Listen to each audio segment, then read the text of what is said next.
Okay, so welcome everyone to our first day of OMNI this semester, a virtual OMNI. So this is the second time we're doing a virtual OMNI, and I hope you're as excited as I am to see the presentations today. I know some of you are nervous, but as Professor Lynn Miller said, you are the expert in the room, and we are all just your peers looking to hear what you've learned, and we're excited to see you and your public speaking skills on display. And I'm so excited to get started. So let me introduce our first speaker, and that's Spencer Welch and Dr. Lynn Miller as his mentor. The biological basis of alcoholism may hold a key for the cure. Alcoholism plagues our nation, but the emerging science of epigenetics may offer promising new treatment options. So, Spencer, could you please share your screen and help us learn all about your topic? Yeah, I can definitely do that. Hello, everybody. Good morning. Good morning. Hi. Hi, Miriam. Good to see you. So my name is Spencer, and today I am going to be running you over epigenetics. This is a newly emerging field of study. It's very interesting. There's a lot of working parts to it, and we're going to be using that to frame a conversation around alcoholism. So by the end of this talk, just a few things. We are going to go over the fundamentals. I'm also going to talk to you guys about the perpetuation of alcoholism and kind of the biology that goes into this repetitive cycle. And then lastly, we're going to take a look at some of the applications we can use epigenetics for, whether it be treatment or diagnostics in this case, but there are a few other areas as well. So just a baseline level of knowledge, very basic biology here. First thing we need to know, cells are the fundamental working units of every human being. Inside of each cell, most of us know we have a strand of DNA that's composed of a nucleotide sequence. So just a long series of information that kind of codes for various proteins. A single section of DNA that codes for one individual protein is known as a gene. And then the entire collection of these genes would be your genome. So if we took just one gene and we spread it out, we're looking at three different components to it. The first one of which is a promoter region, just a small little sequence that attracts a protein. The protein will come and bind to this promoter region, run along the DNA, and it will transcribe this information. It'll send this information to the different part of a cell, and that will in turn become a protein, and that protein will perform a vital function for the cell, essential for all life, no doubt. So how does epigenetics tie into this? Epigenetics is the study of how these genes get turned off or on. So it would be worth mentioning that not all of your genes inside of your DNA are operating all the time. In fact, there are a lot of different circumstances which would it would be appropriate to have certain genes on and certain genes off, and that's where epigenetics comes in. So we have the ability to silence a gene when we need it, based on the epigenetic response. So we have this idea of nature, and nature, of course, is just the purest expression of DNA. So obviously we need some genes on all the time. A good example of this would be, what you see in front of you are hair cells, skin cells. They all contain the exact same DNA. But what makes them different, the differentiation between them, are epigenetic factors, something that turns certain genes off and certain genes on to make those proteins. In some cases, those epigenetics stay static throughout your entire life, as is the case with the cells you see in front of us. However, there are also some genes that are affected by nurture or your environment. Diet can play into that. The consumption of alcohol can play into that. We have even exercise kind of mediates some of these epigenetic changes. more often than not beneficial, but in the case with substance abuse, we can end up with a modified gene expression that's not exactly conducive to good health. The study of twins helps us learn a lot about this. We do, well, genetically identical twins. We look at genetically identical twins because obviously they have the same DNA, and their epigenetic, the variables surrounding their DNA is very much the same from birth. What we can do from there, as the twins age and their environments are a little bit different and they get different social interactions, their epigenetics are going to change. Their gene expression is going to change. Some genes will be turned off and some genes will be turned on accordingly based on their life experiences. So this is their DNA cross-examined at birth, and you can see these yellow spots are where the DNA is very similar, and we'll come back to this in just a second. So how does it happen? How do we end up with these modified gene expressions? Well, the cell is really good at picking up signals. So it'll pick up signals in the case of alcohol. Alcohol will metabolize in the liver, and your cells can detect some of the byproducts of that.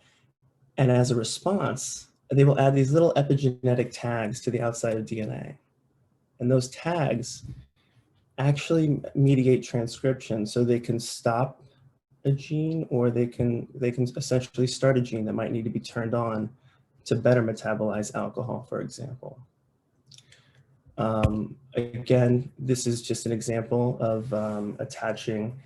And this particular case is called methylation. There are many different processes, but this is the most commonly studied one, in which case we just end up with a couple tags right here on the promoter region, and this blocks the transcription. So this is an example of a protein that would not be expressed. Conversely, these methylation tags can also be removed. Definitely worth noting when we start looking at treatment options. So as the twins age and they get older, they've kind of veered off, and things have definitely changed for them quite a bit. In fact, if you look at the DNA compared to the other twins, in the red shows differences in their actual epigenome. So a lot of things have definitely changed, and this is why we see some twins age 55 and older ending up with things like cancer in one and not the other. Or even in teen years, one gets asthma and one doesn't. It's because they both have the same genes, but sometimes they're expressed differently based on environmental factors. I think I was going to cover the fact that you can definitely remove transcription factors here. But kind of moving on to alcohol. This is something I chose. It's something that I've had experience with in the past.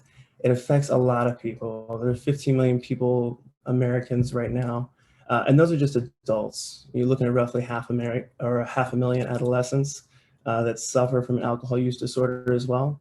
Costs the economy over $200 billion just in judicial fees, accidents, damage to infrastructure, et cetera. And what I want to explain to you is how epigenetics kind of ties in to alcoholism and how we get this positive feedback loop. So with alcohol exposure, it would obviously be the ingesting of alcohol. We end up with a few different things. Your cells pick up on the fact that you've been drinking alcohol. They know. And what happens at that point is your gene expression gets altered. Epigenetic tags get placed on your DNA by the cell. From there, you end up with an altered gene expression. So all of a sudden, you're producing maybe more of the protein needed to better metabolize the alcohol. Totally fine, makes sense. However, with that, sometimes we get genes that are dysregulated and that are not actually beneficial to your health. I picked out one protein, and keep in mind there are thousands of of differentiating proteins that kind of play into this. But I picked one that was quite prevalent with alcohol consumption. And that's BDNF. It's brain-derived neurotrophic factor. It's just a protein that promotes neuron development in the brain. So with that, you have this protein that's helping to build tissue inside of your brain. And what it's doing is it's building this recurrent memory that we call neuroplasticity.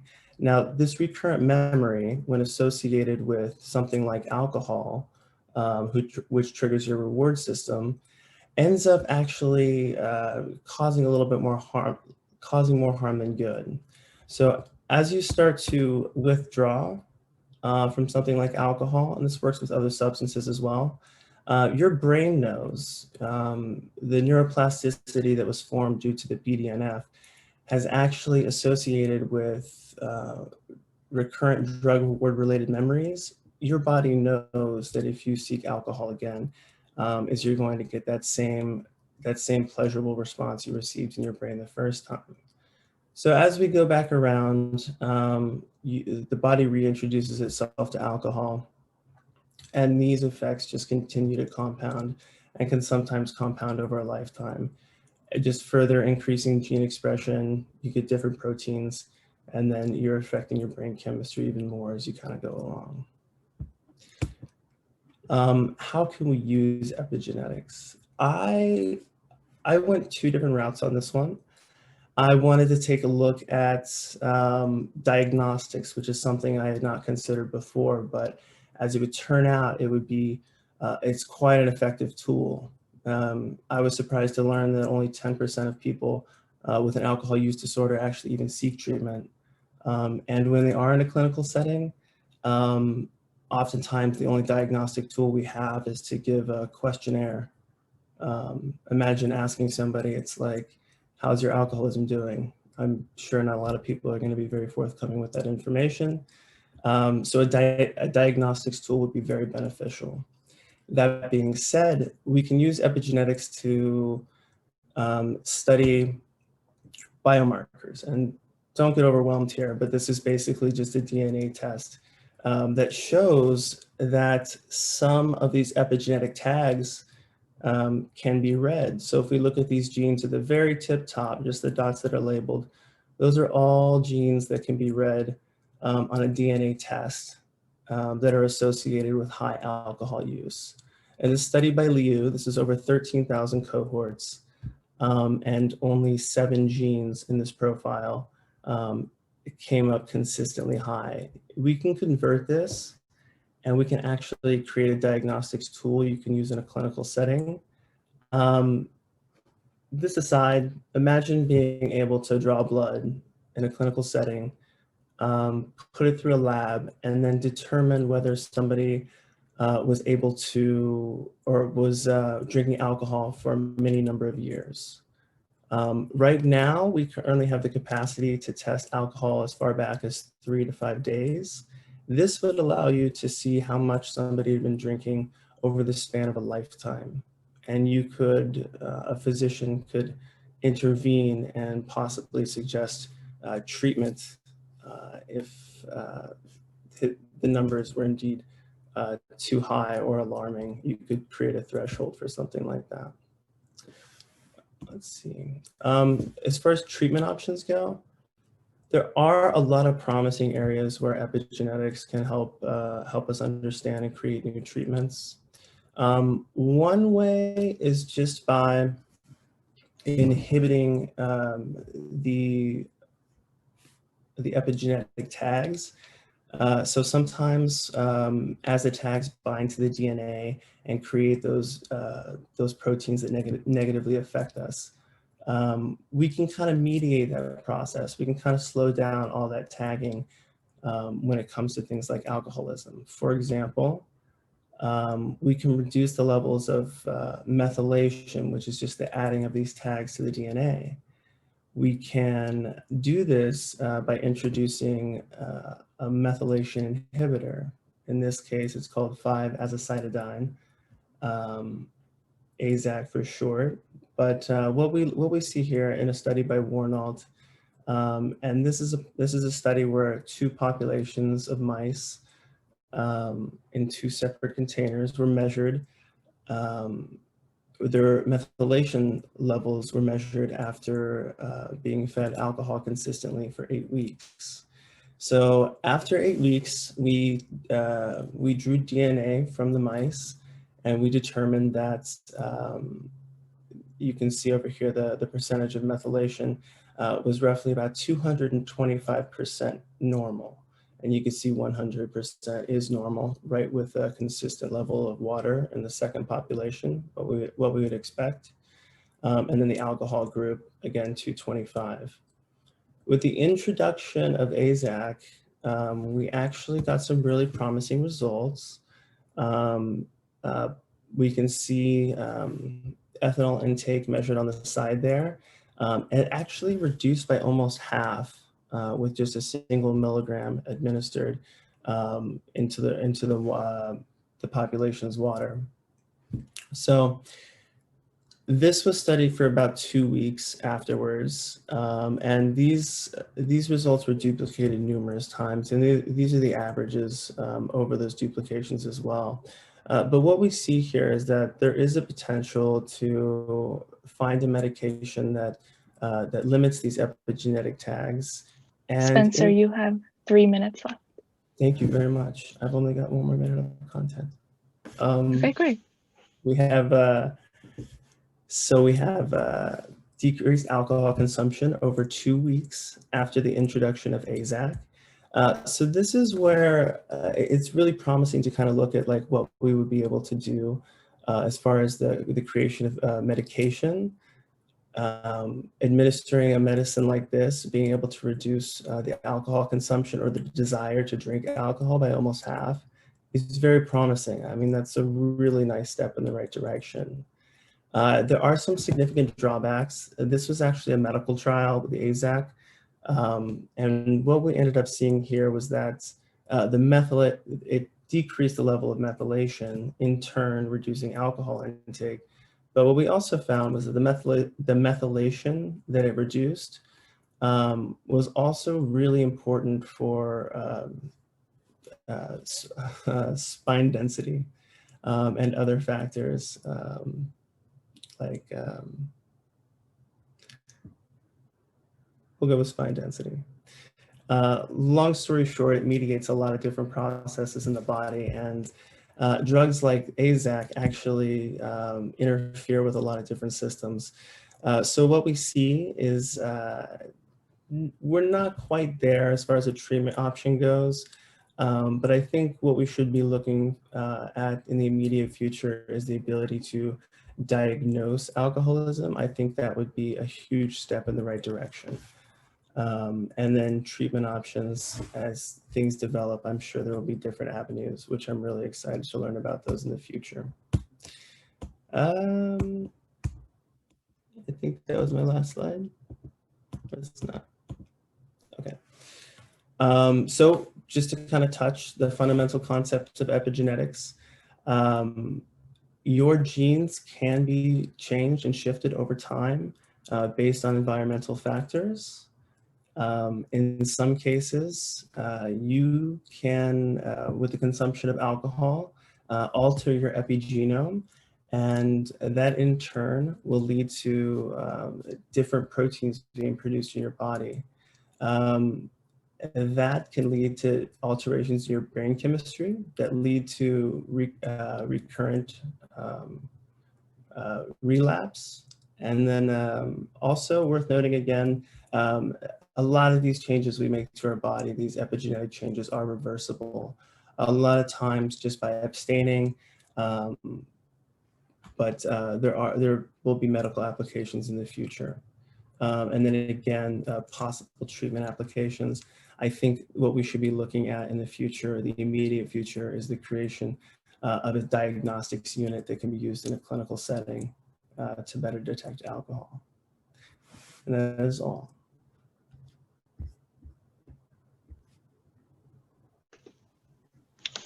Thank you. Thank you, Spencer. Yeah, thank you.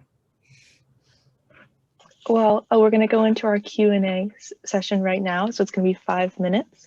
If anyone has any questions for Spencer, please raise your hand. We'll go back into gallery mode. Yes, like this. You can raise your hand and Spencer can call on you if you have any questions. And Spencer, I just wanted to say, while I have the mic here, you did a wonderful job. You're very articulate and well-paced. I thought your slides were very clear, and that helped so much, especially for me. I do not have much of a chemistry background or bio background, so having those clear slides and your well-paced presentation, it helped the material be so much more digestible. And I thought it was very interesting, especially with the biomarkers. I thought that was so interesting that you could see drinking over a lifetime. I feel like that could also have complications with maybe like career, like if your company could look at back of how much you've been drinking or something like that could have some bad implications, I thought, for getting a job maybe. But those are my thoughts. Just to quickly respond to that, I had not even thought about that, but that would be, yeah, that would be a substantial determiner in probably a lot of things. So maybe a little alarming for some people to learn about it, but that's a great statement. Thank you for bringing that up. Did I run over anything? Does anybody have any questions? I'd be more than happy to help out.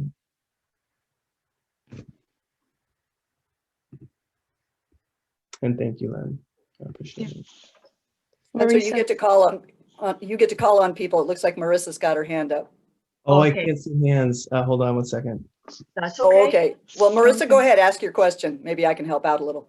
Hopefully my internet stays on. I was just wondering if there was a certain age where epigenetic alterations were maybe more prone. If maybe it happens more if you're a teenager or young or maybe older.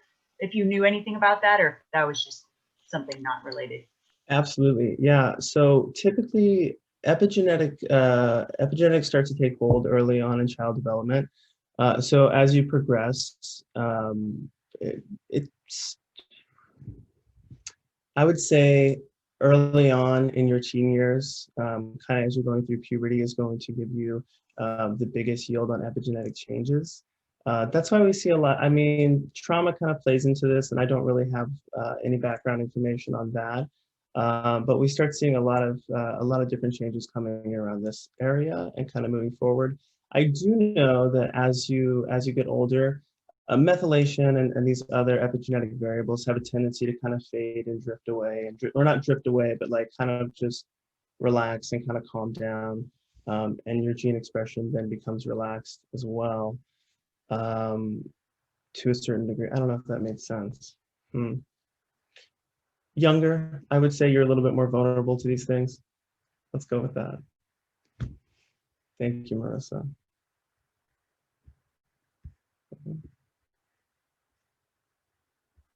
Does anybody else have a question really fast? Looks like Parisa does. Hi, Parisa. Spencer. Hello. Your presentation was so wonderful. I was just wondering, why did you choose this topic? I chose this topic because I had never heard about it. I had actually never heard about epigenetics before. I thought I came across it and I watched some videos on YouTube, and they were really cool. And I mean, that's basically what it boils down to. But I just saw something I'd never seen before, and the other two things that I had like kind of in the wind were just kind of, eh. So I just kind of ran with it. I liked it. It was a lot of fun. It was challenging for me too, but it was good. Thank you for asking. Great answer. Is there anybody else?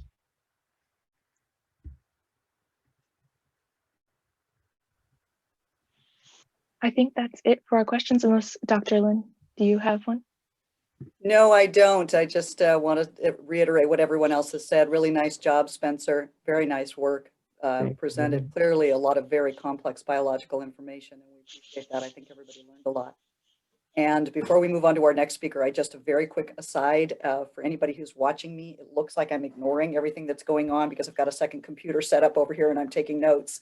because all of my students are getting their evaluations today. So just to add a little extra nerves into everybody's nerve bucket.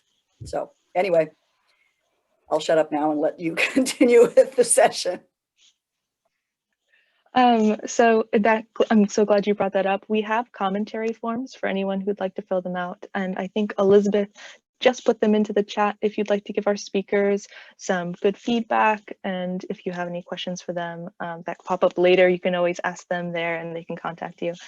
And just before we begin on the next speaker, something I forgot to do, I'm going to share my screen. It's just a quick community guidelines poster that we have up, and you guys have all been so gracious so far, so I don't even think this is needed, but I just quickly know that this is a safe space and have patience with yourself and others, because some of these topics can come from different places and different perspectives, and speak from personal experience, avoid speaking for others, give everyone a chance to speak. And I think we're doing well with that. And with our Zoom setup, it should be just fine. If you disagree with someone, ask questions to understand their intent and offer alternative interpretations. And don't repress other people's perspectives. Again, we're here to learn. So, and treat everyone with respect, dignity, and kindness. And that is just the honors way. So thank you for that. Let me share that very quickly with you guys. Okay, so we're on to our next presentation. Thank you, Spencer, again, for being our first presenter this OMNI. I knew that's a little bit nerve-wracking. So our next speaker today is Puriya Bemardi.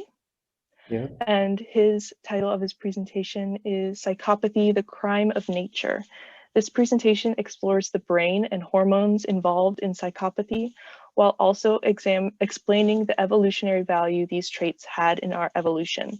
And his mentor is Dr. Lynn Miller. So, Puriya, are you ready? Oh God, I've been ready since midnight. Okay. So, okay. Oh, should I start? Should I start? Yes, just share your screen. God, I'm trying to set up my timer. Okay. Give me 1 sec. All right. Yeah, and I'll let you know when you are 3 minutes from the end. And good luck. All right. Well, where is this? Hello, my name is Puriya Bemardi. My presentation is on psychopathy, crime of nature. Well, to start, I would like to go over the origins of psychopathy. Some people have the preconceived notion of where psychopathy comes from, for example, nature or nurture. Some people believe that it's nurture or bad parenting, as we see little Jimmy right here.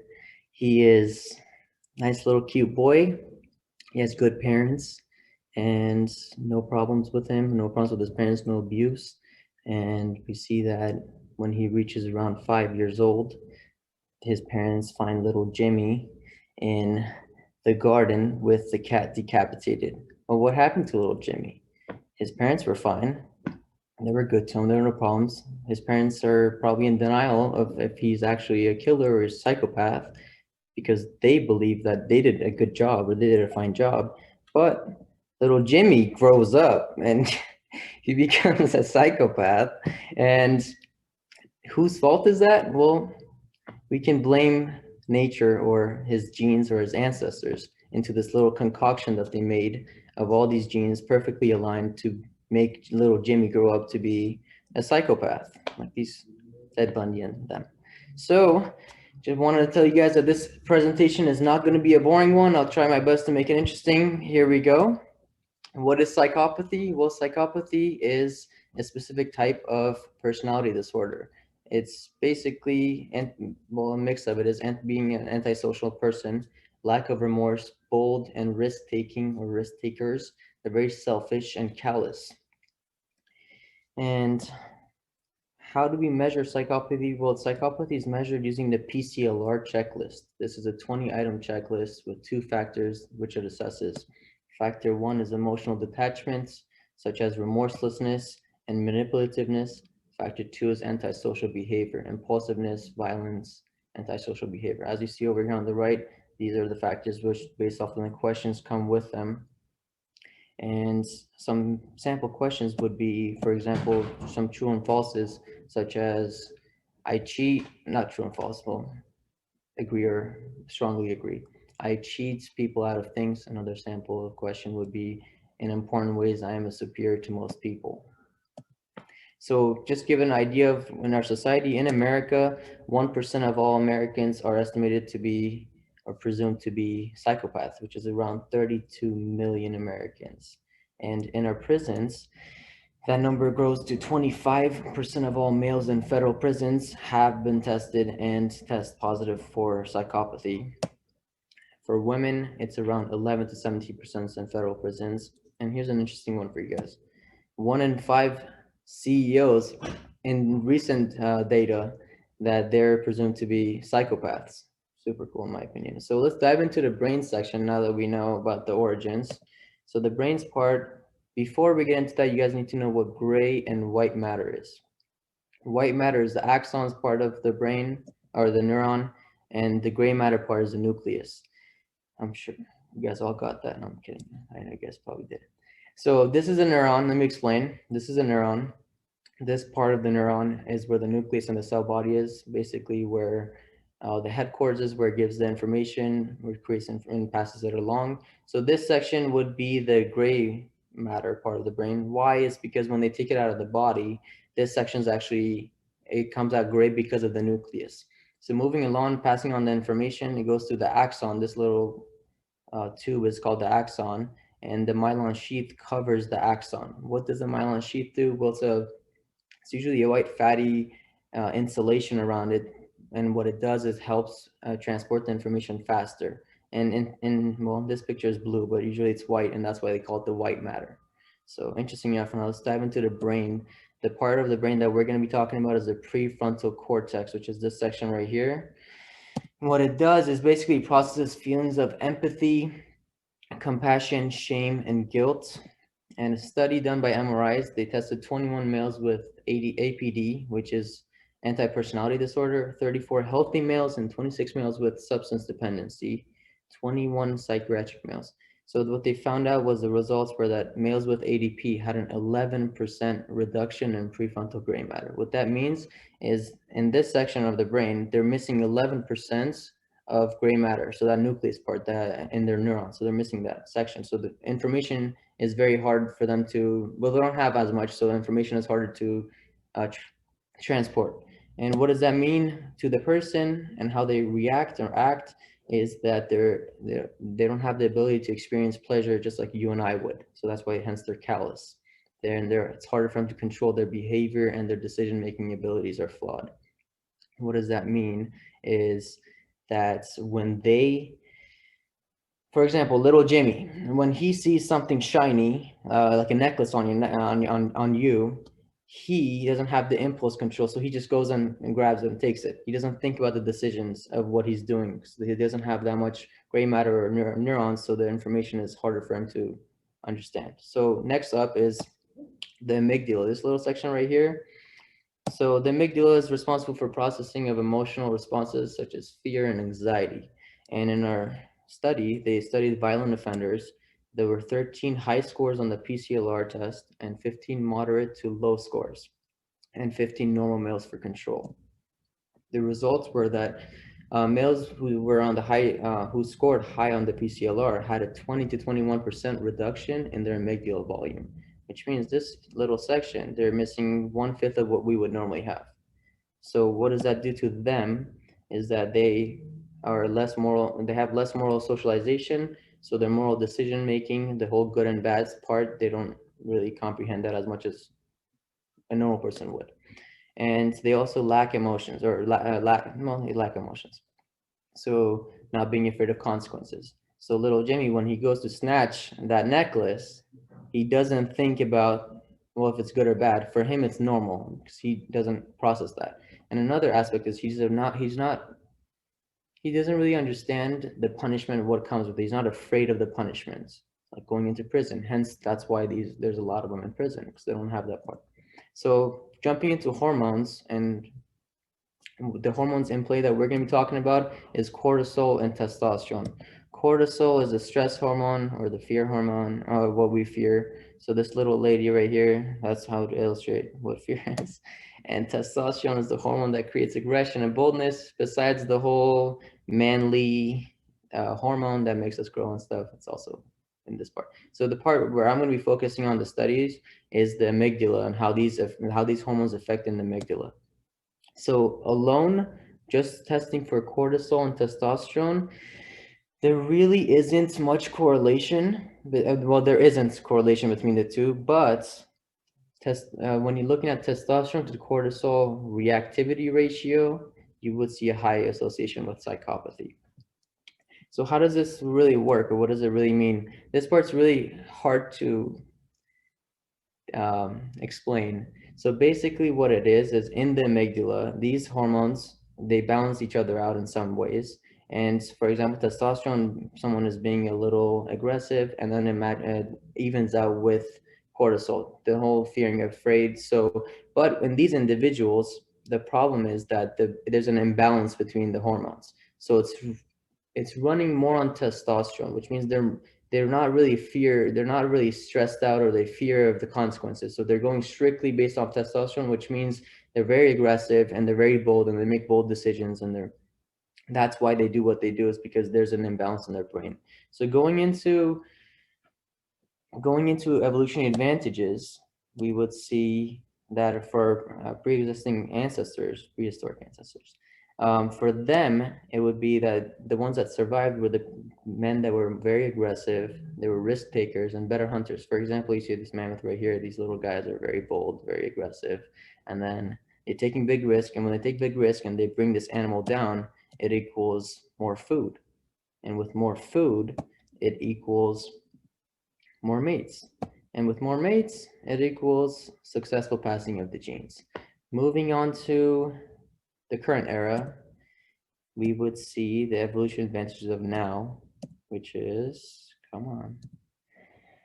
Same thing, they're more aggressive, they're risk takers, which means they become better businessmen. And because they're good businessmen, it equals more money, which if you want to compare it to our ancestors, instead of money, it would be food. So it's the same currency for them. So with more money, same process, it equals more mates. And with more mates, it equals successful passing of the gene. So here's a bit crazy businessman. This part could be seen as controversial, this little picture I'm going to show next, but it is not meant for that. It's just to show the advantages or the risk takers and the businessmen. So this is Jeffrey Epstein. He's well, we know who he is and what he's done, but he's a risk taker. He's a businessman. He has lots of money. I'm sure he had a lot of opportunities for mates, but in his case, because he was so aggressive and he's a risk taker, and in my opinion, he's a psychopath for sure, he did what well, we all know what he did. So the outcome, why is this important? Why should we care? Well, the reason we should care is because we have seen that these individuals have some brain abnormalities. We've seen that these individuals have hormone imbalances that will affect their lives and other people's lives, or whoever they hurt. And incarceration rates are up because of these individuals. They are most of the population of prisons. And who gets stuck with the bill? It's the taxpayers. So the taxpayers pay about $81 billion a year for prison costs. And I've actually seen this number go up all the way to 150 billion if you count the lawyer fees and all the stuff that goes in with it. And to put that in perspective, with $90 billion a year, we can put every American college student to school for free. So that's a big number. And if we can do something about it and bring it lower, maybe we can, well, move the funds around and help our future generations. So what's the big question? The big question I want to give to you guys is, well, we see that these individuals lack some parts of their brain, like their gray matter, or they have reduced parts also. We see that their hormones. Gloria, you have 3 minutes. Perfect. You see that we have some imbalances in their hormones and how that affects their decision making and how that affects what they do. And because of it, they're in prison. So the big question is, why, instead of helping these individuals, are we putting them in prison and not actually helping them, putting him in prison for life and just kind of putting him off on the side from our society and trying to ignore what's going on. When in fact, these people are hurting our society, and it's not good for them either. It's not their fault. They didn't choose to be this way. They didn't choose to be born this way. And for them, they don't think they're doing anything bad. It's just the way their mind works and the way their hormones affect them. So why are we doing this to them? And I want to leave you guys the question of what can we do to help them and help us? Thank you very much. That's it.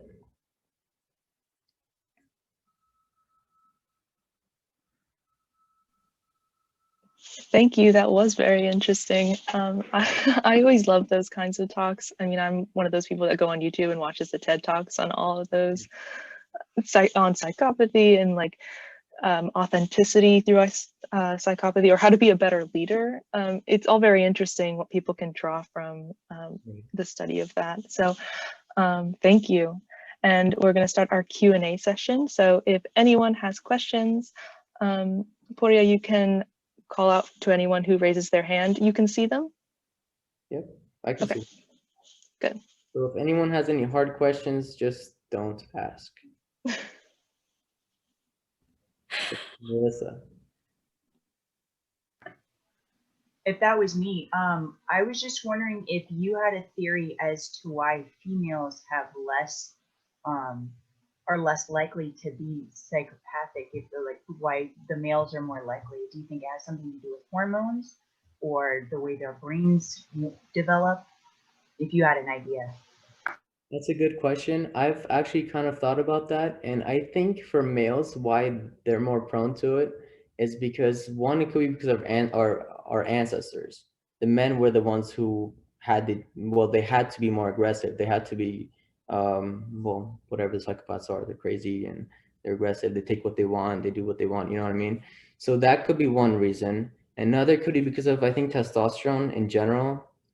I think that hormone itself causes aggression, and for females, it's a little, well, it's much lower, but I think there's a whole combination. Like what I forgot to mention in the talk was that psychopathy is not a homogeneous concept, which means it's not just one part or one thing that causes this, and we don't really honestly know exactly what it is or what parts. It's just a correlation of like, hey, we think these things are the reason psychopaths or psychopathy is this. It's not like this exact thing is because of this.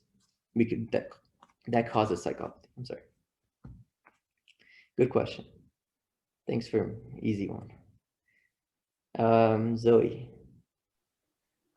Good presentation. I really enjoyed it. It was really great. I was wondering on like how early you could like telltale signs of like psychopaths for like in children.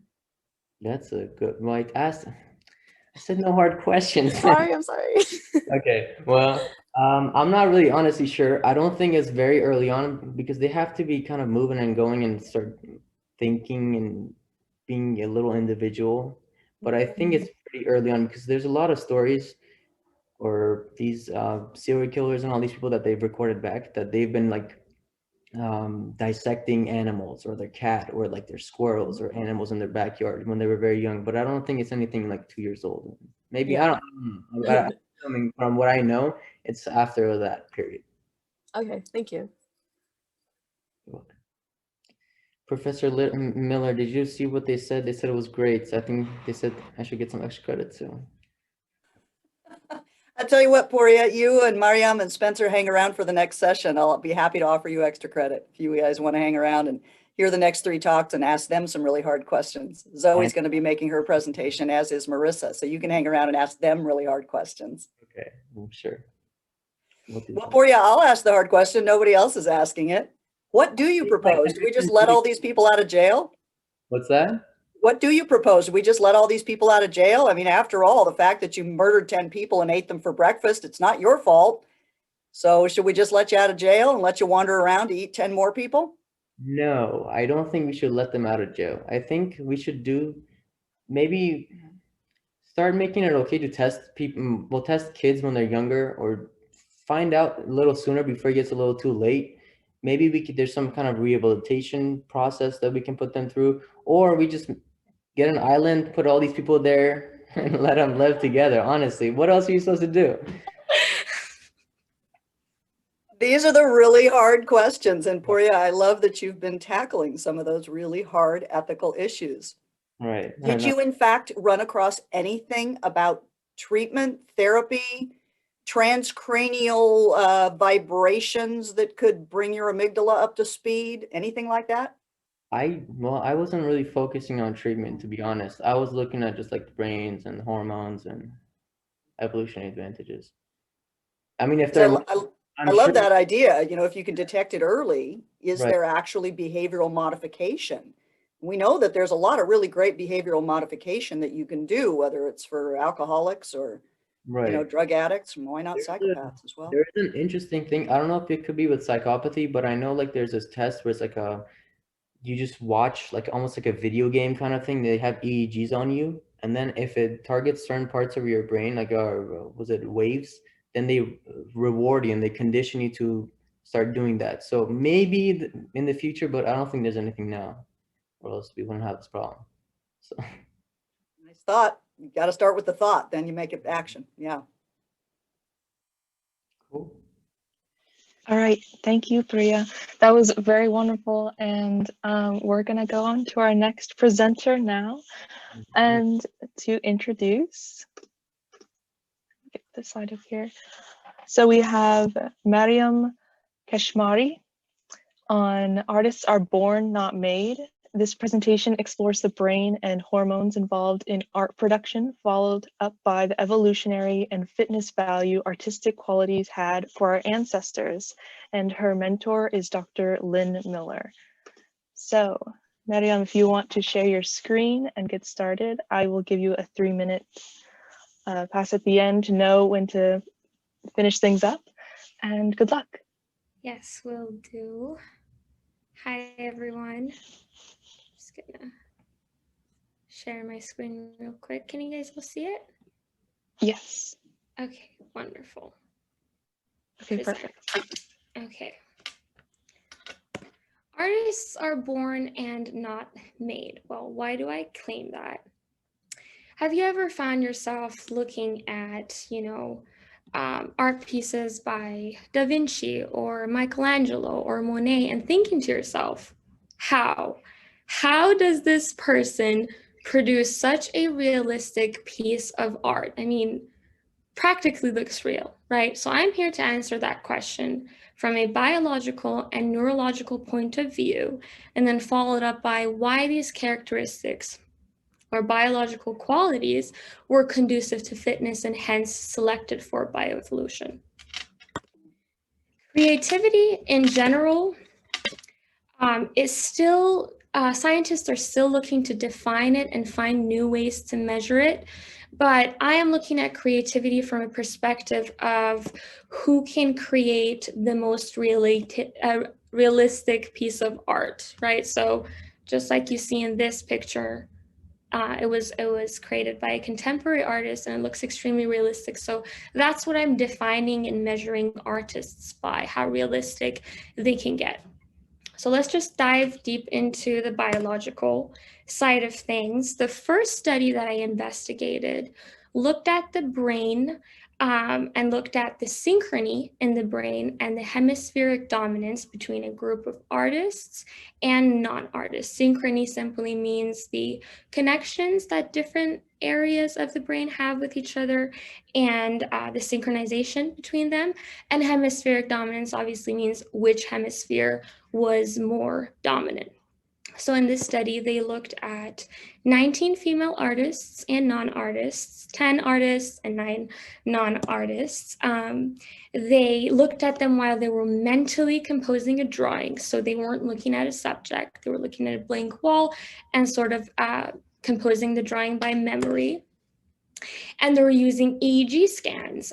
Pooja mentioned this too, but EEG scans are just this device that you connect to your head, and it just measures different frequencies of the brain to see which parts of the brain are involved and what parts of the brain are, interacting with each other.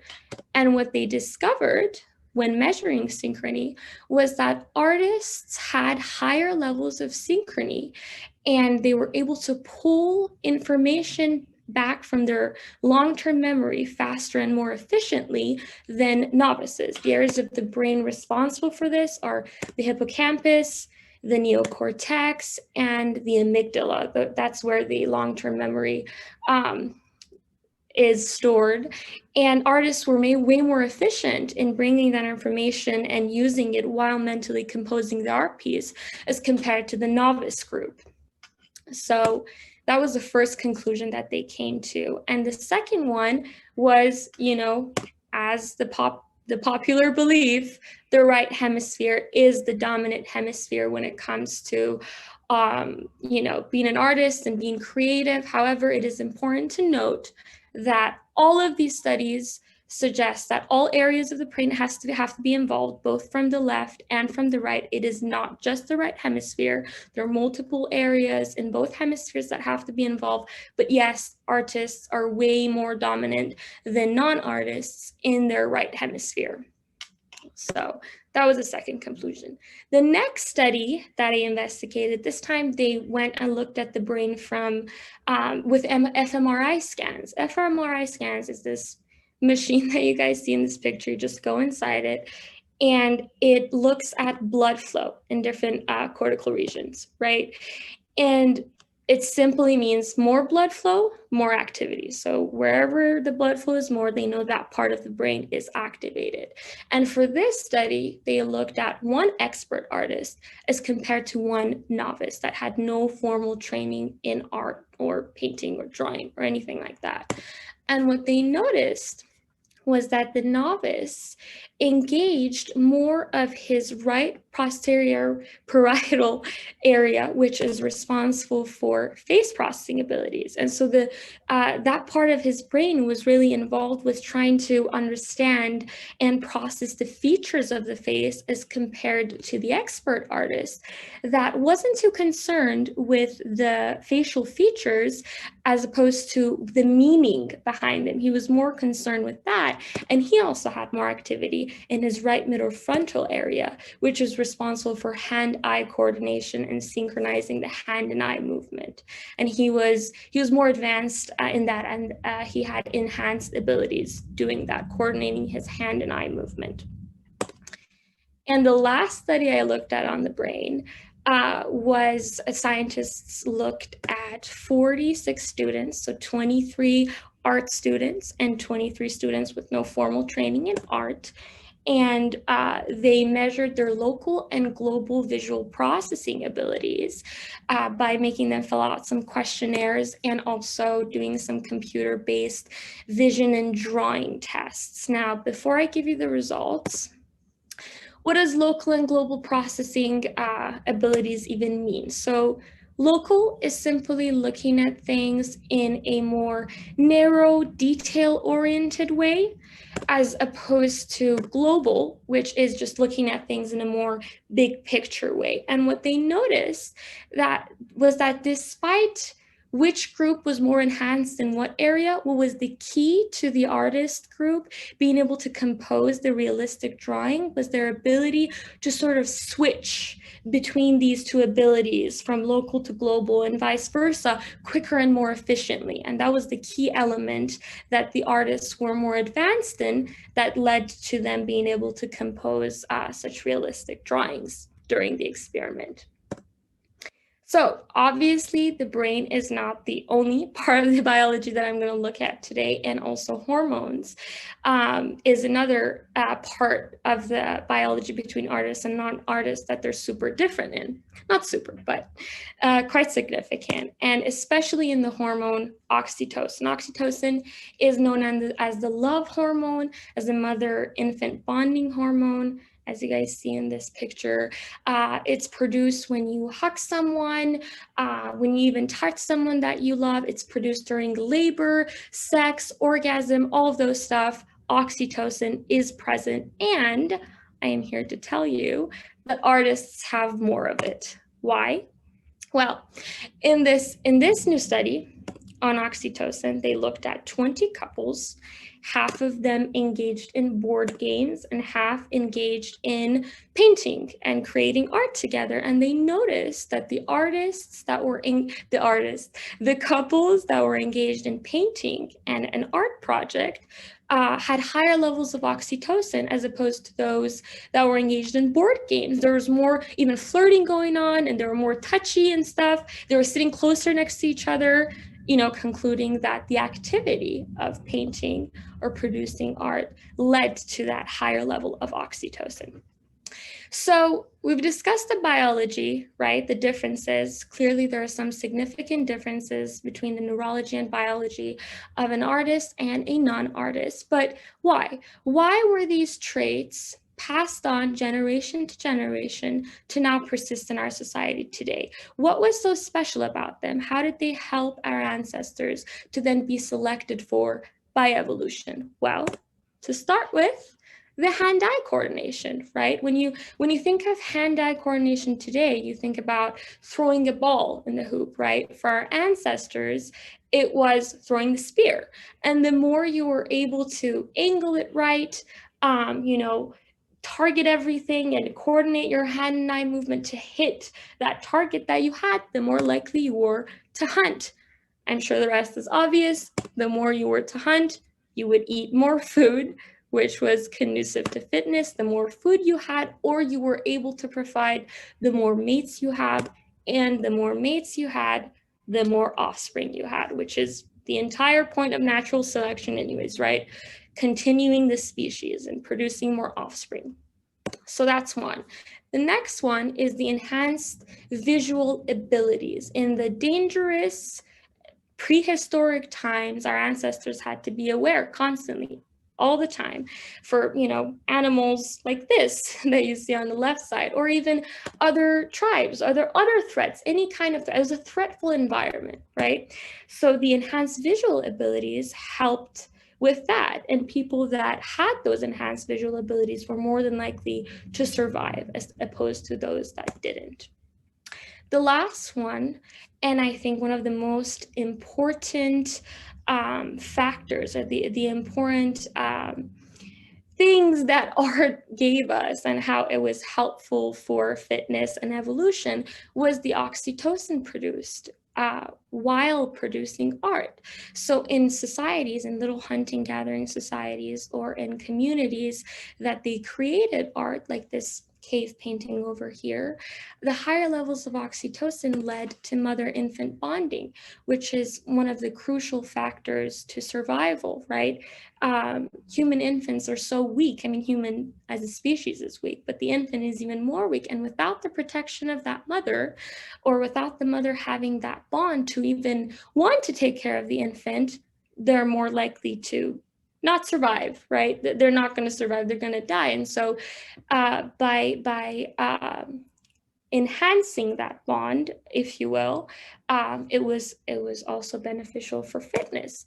The next one is mating, which is quite an interesting one, but to simply put it, it's just like a peacock's tail, right? You bring everything that you have for show, and you wait to be picked by your mate. And if you bring this art piece, like this one on the left, that shows your talent, your creativity, you're conveying emotions to your audience, you're using all these different colors, creating meaning, you're more likely to be considered attractive and be picked than someone that has nothing to show. It is used as a mating strategy. It is today, and it 3 was. minutes. Thank you. Perfect. And it was millions of years ago, thousands of years ago. So that was another conducive element to our fitness. And the last one is the community bond, which I am going to look over in the next slide. So art was the first format of communication for our ancestors. It was the only way they could express themselves, whether it was their stories or their emotions, whatever it was. Art was the first format of communication. And if you wanted to communicate something, you would draw it or make something that looked like it, whatever it was the first symbols that we used to communicate with each other. And of course, in a community that there is more communication, there is more community bond. And if you have more community bond, you are more likely to survive, especially as the weak species that we are. We need each other to survive, especially in our prehistoric hunter-gatherer societies. And so ultimately, well, here we have some great art pieces of our time, but ultimately, why does this matter, right? Why does it matter, these differences? It matters because if we understand these stuff, if we understand this, we are more likely to maybe understand the biology behind creativity. And if we understand the biology behind creativity, we're more likely to be able to harness it and use it in our society this day to our benefit, just like our prehistoric ancestors did. And look where we are today. Thank you, everyone.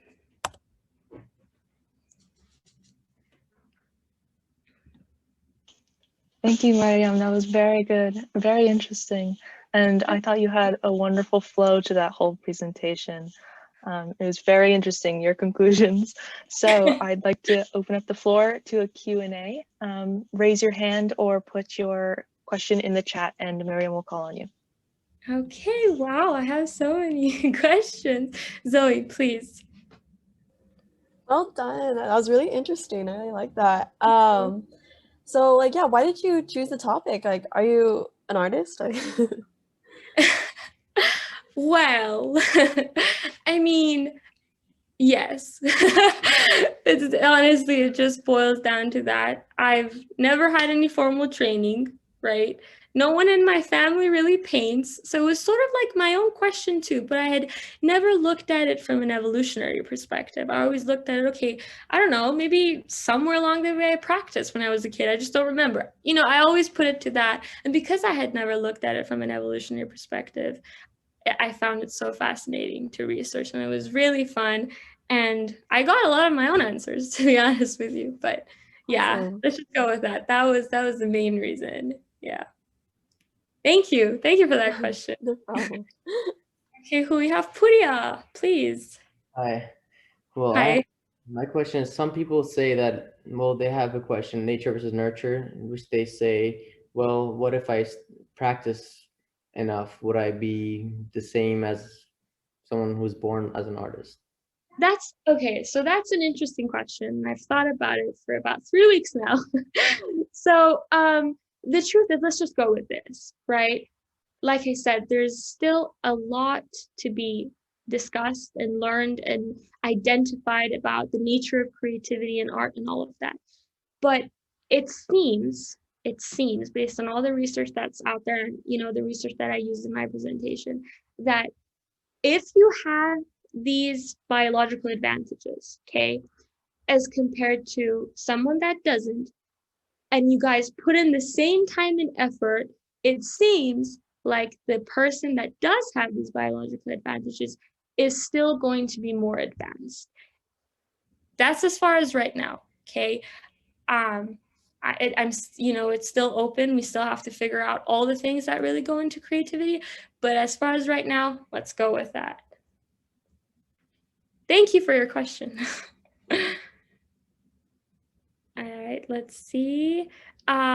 Denise, is that, did I pronounce your name? Oh, wonderful. Hi. Hi. So I'm curious, when you gave us the study with the 20 couples, right? So we've got 20 couples doing art and 20 couples playing board games. The conclusion from that had to do with the painting leading to more oxytocin. Right. But do artists naturally have more oxytocin, or is it that they engage in activities that activate oxytocin? That's a very good question. So it's a hard one. As far as my research goes, right, I've looked at probably 3 or 4 researches on just the hormone recently that I can think of. And as far as they go, it was mostly just them engaging in the activity that had oxytocin. And it's also looking at art. Just being associated with art makes you have more oxytocin, even looking at it. You're going to look at it and you're going to spike in oxytocin. So as far as I know, but I can't give you a full answer on that, whether they biologically have it or not, because I don't know. But that's a great question. I hope that it was decent answer. That's helpful, particularly since you added that, just looking at art even increases it. So Yeah. absolutely. Thank you. Thank you. Thank you for that question. Okay, what else do we have? Professor, any questions for me? I think Spencer had a question for you. Oh, Spencer. Okay. Hi, Spencer. Please go ahead. Miriam, so I was just, we talk about these people having like this tendency to be really, the people you're talking about are much better at art because of how their brain functions. But my question was, do these people have a desire to paint in the first place, or are there hidden talents among us, so to speak? Like, where did you get that question? I'm just curious. Like, okay. I don't know. I honestly don't know the answer to that question.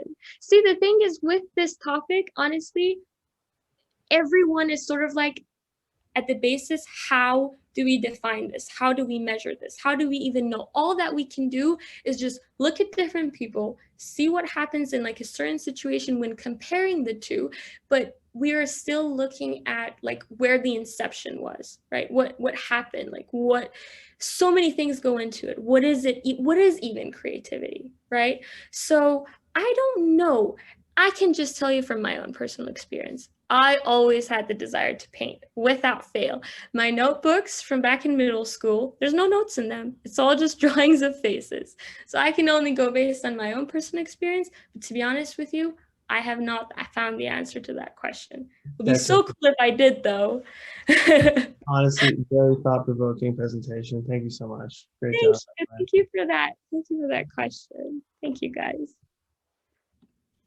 Okay. So that concludes our Q&A for Miriam. Thank you so much for presenting. And that also concludes our session A for today. I want to give everyone a 10-minute break. And for those who are coming in the next session, please come back at 10:20 so we can figure out if your screen sharing is working and that everything is good to go. So you can either mute and turn off your screen and just come back at 10:20, or feel free to rejoin. Thank you. Okay. Great job, Jackie. Thank you. Thank you. Thank you.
All right, let me go ahead and begin our next session B on anthropology and behavioral science. I'm going to be sharing my screen with just anyone who's just come in so you know about our community expectations. Do this one more time. Know that you're in a safe space meant for learning. Practice patience with yourself and others. Speak from personal experience and avoid speaking for others. Give yourself a chance to speak and never interrupt others. Give everyone a chance to speak. If you disagree with someone, ask questions to understand their intent or other alternate interpretations. Do not repress other people's perspectives and treat everyone with respect, dignity, and kindness. And let's begin with our first presenter.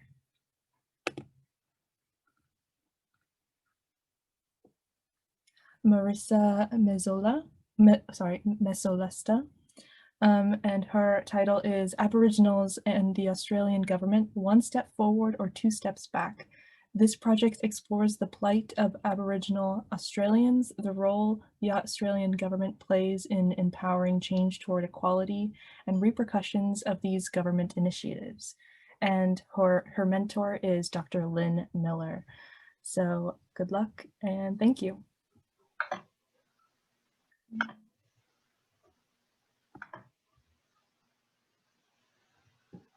Okay, so I was in Australia several years ago visiting my in-laws, and one thing I noticed between Sydney and Brisbane was a lot of representations of Aboriginal culture in the form of kitschy little didgeridoos and cheap painted bowls and boomerangs with kangaroos painted on them.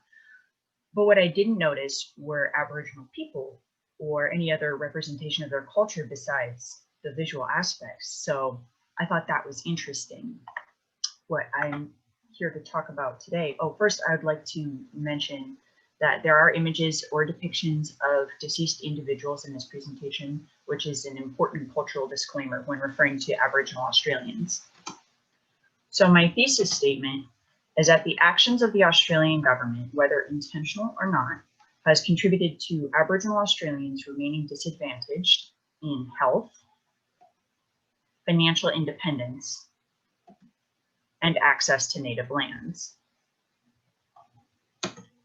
For some background information, Aboriginals have been on the continent of Australia for about 60,000 years, although there is archaeological evidence to suggest that they may have been there longer.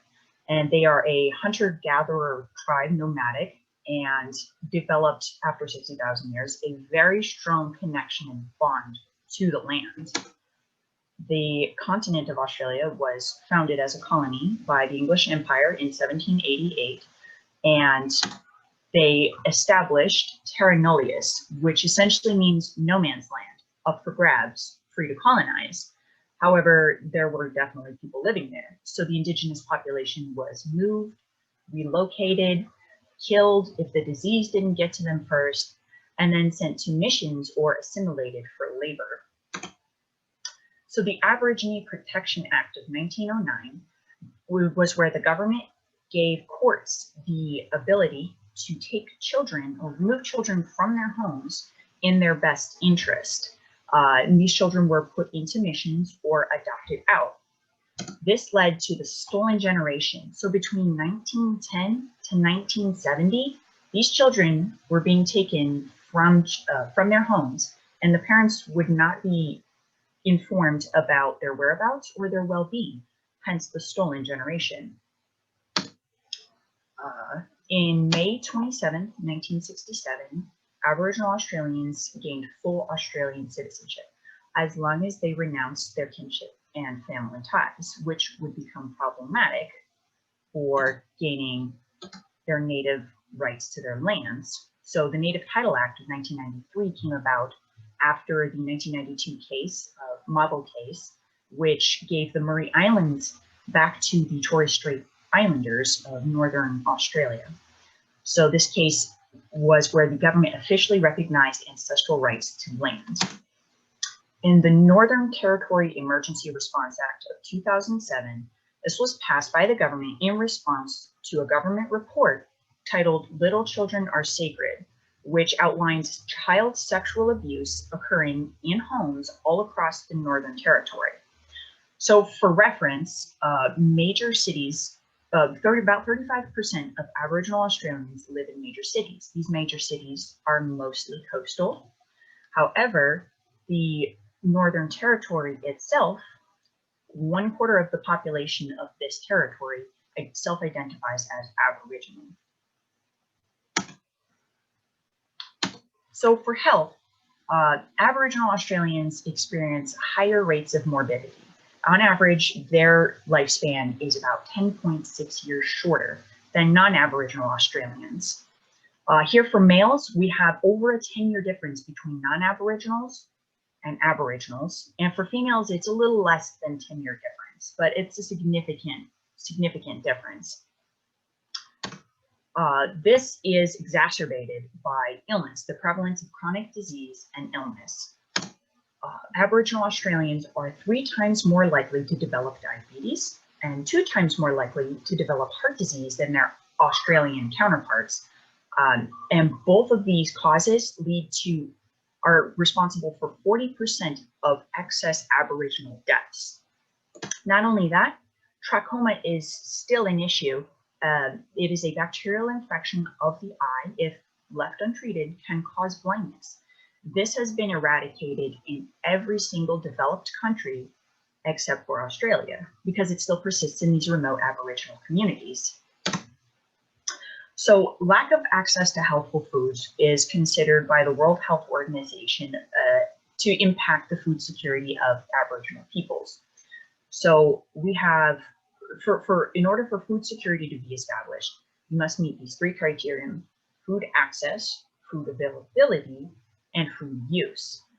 The food use would include such things as sanitary preparation areas. So many people in the Northern Territory who live in remote communities don't meet any of these 3 criteria. Not only that, the government responded to attempt to fix this disparity by developing a program called Outback Stores. This is where they offer produce and more healthful foods to remote locations in Aboriginal communities. But this is a private organization that is funded by the government to meet government health initiatives for a fee. So since funding is guaranteed, the produce is purchased. Now remember, this is remote locations. It takes a lot of money and transportation to get fresh produce out to the center of the country to meet these quotas, but oftentimes it's not sold because it's too expensive for the local people because of the price of transport. Therefore, our government quotas for these health initiatives are met, but the impact to the community health is negated. So for financial independence, Aboriginal Australians have limited employment compared to their Australian counterparts as well. From 2006 to 2016, non-Aboriginal Australians maintained an employment percentage of about 72% during this decade. But for Aboriginals, their employment went from about 48% down to 46% in 2016. So Aboriginal Australians make up about 3% of the Australian population, but only make up 1% of the employed workforce. In addition to that, they only earned about 65% of the income that non-Aboriginal Australians made.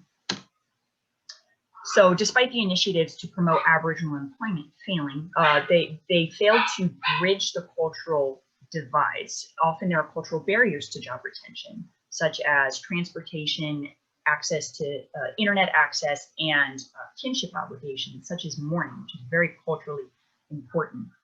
So there are also restrictions to financial independence. Outback stores also play a part in this. So people in poverty will receive welfare benefits on a card, much like an EBT card here. This is called the Basics card, and it is a cash card with money on it that is quarantined by the government. This money is quarantined by the government specifically for use in government-approved stores or facilities. So much like the Outback stores. So this can hurt Aboriginal businesses and competition because Aboriginal businesses don't get tax breaks and they're also not receiving government funding. Also, Outback stores are communally owned and employ Aboriginals, which is great, but they charge fees no matter how the business is going, which can negatively impact the community. And they often make decisions regarding the store and sales and administrative issues without consulting locals.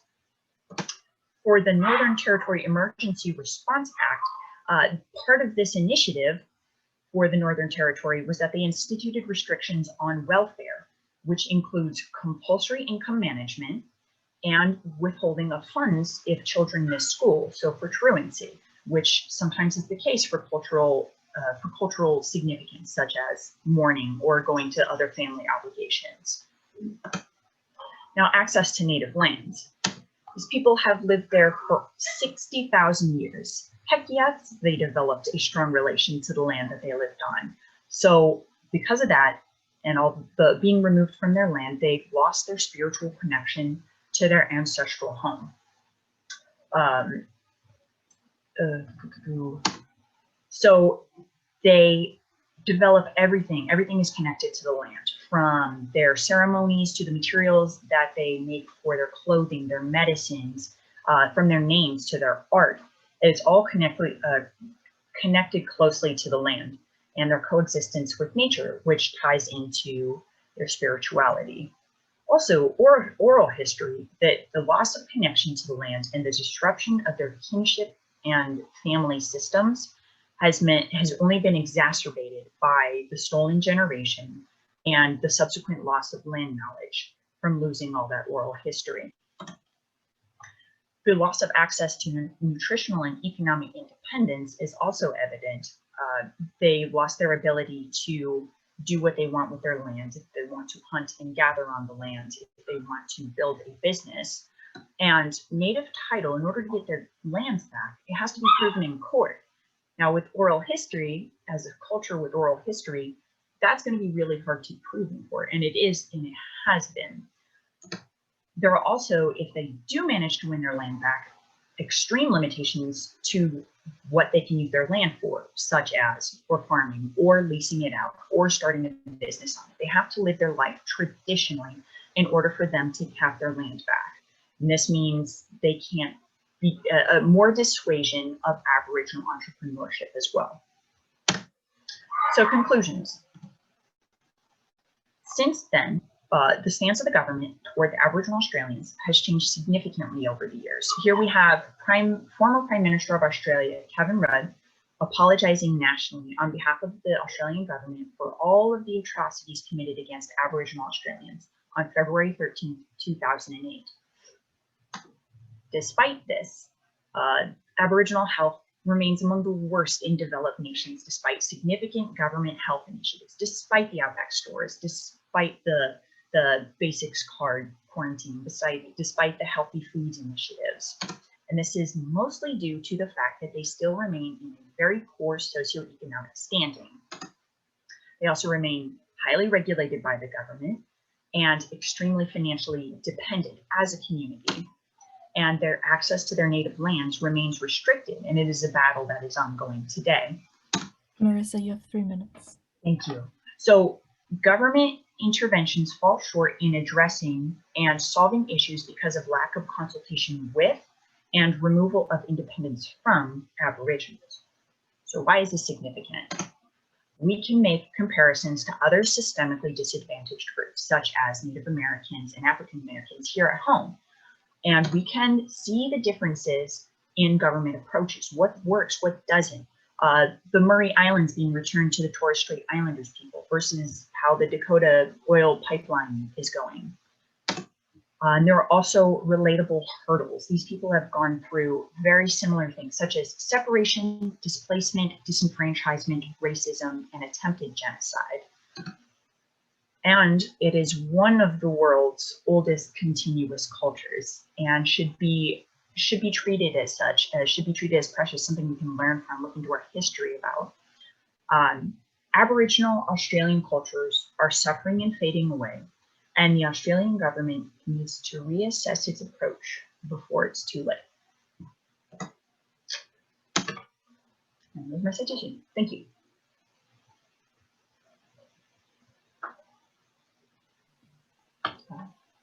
Thank you so much. That was wonderful.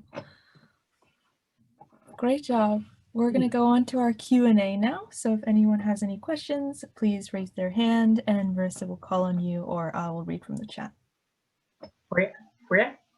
Yes. I had a question about the lost generation. Why exactly was that a thing again? So the courts at the beginning, the government really did consider Aboriginals to be a second-class citizen. So any disparities, any differences in the way that they raise their children, while seen as something that would be natural and normal in their culture, would be considered by the Australians of 1910 to be backward and savage. So for the children's best interest, they were removed from their savage homes and put in missions where they would learn to be like good Australians, good Christian Australians, or put with white families to learn the ways how to be a better Australian. Cool, thanks. Joey. So I know like the Aboriginal like people, like obviously they're suffering from like economic plight and they're like nutritional as well. And like they already have like lack of like their spiritual connection with their ancestral land. Would you say like their culture, like traditions and like other cultural, like big cultural like features are like heavily impacted as well, where like they're restricted from practicing any of their, I don't know, traditions? For a long time, they were restricted from even speaking their language in public, which was a government law. But that has changed over the past couple decades. They are encouraged to embrace their culture and often given the space to do so and many accommodations in some places. But where things aren't budging is with the health. And again, some of the things that the government is doing just isn't helping. Yeah, wait, what else? I'm sorry, what else? Oh, no, yeah, no, that was good. I was just wondering like how, like if they're kind of losing their culture basically. Absolutely. Through all of this. Absolutely. So Aboriginal Australians as a whole are more like 200 or so individual tribes with over several hundred languages. And since they had all been amassed together and split apart, kind of like the Native Americans here, they really lost their individuality. And so what's left is more an amalgam of certain tribes that may have been able to persist through. But a lot of the smaller tribes have often lost much of their cultural independence and knowledge and history. All right, thank you. Mariam? Is that right? Yes, thank you. That was a wonderful presentation, and it's so sad. But I had a question. I'm not sure if you mentioned this or not, but specifically on them sort of going back and starting businesses on their homeland. Had there been any action since then taken to like let them do the best business that they want to, or is it still like they have to live to the traditional Australian way? So the government is very reluctant because right now they are making money off that land from mining or pastoral leasing, like letting sheep roam on it, I guess. Mm-hmm. In order for them to see any benefit to giving it back to the Australians, have it be culturally significant. But if they're just going to turn around and start a business on the land that we so generously gave them back, why can't we do that?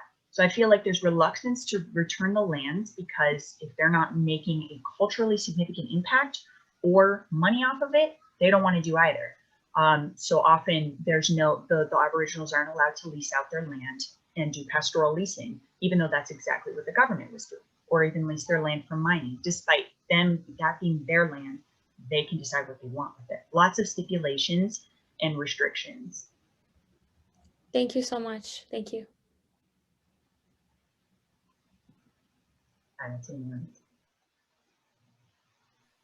We have Denise has a question for you. Oh, sorry, I didn't see that. Go for it. So first, that was a fabulous presentation. You showed us complexity of history really quickly and gave great visuals. I'm curious, do you have, like, given the complexity, do you have any recommendations to the Australian government of one thing they might do to improve the situation? It's funny because I started this paper out with the exact opposite thought. I was going to prove how the Australians were doing it so much better for their Indigenous population. We should learn from them. Totally wrong. What I think that needs to be done is there's a certain amount of loss. Awesome. There's a certain amount of loss that needs to be accepted by the Australian government, and that the return of the lands, it needs to be a joint decision. That's going to be hard. But honestly, throughout all this, the number one thing I've noticed is that by not talking to the Aboriginal communities and the leaders and asking them, what do you think we should do? How do you think this will best affect your community? Without doing that and making decisions for them, which is something I forgot to mention, is self-determination. Self-determination means allowing the Aboriginals to do what they need to do in order to better themselves, instead of us doing for them what we think would better. So I think they need more independence, they need their own sovereignty to a certain extent, and they need their own abilities. Thank you. Good question. Thank you. All right, so that concludes our Q&A. Marissa, thank you so much. Your presentation was wonderful. And we're going to go right on to our next presenter.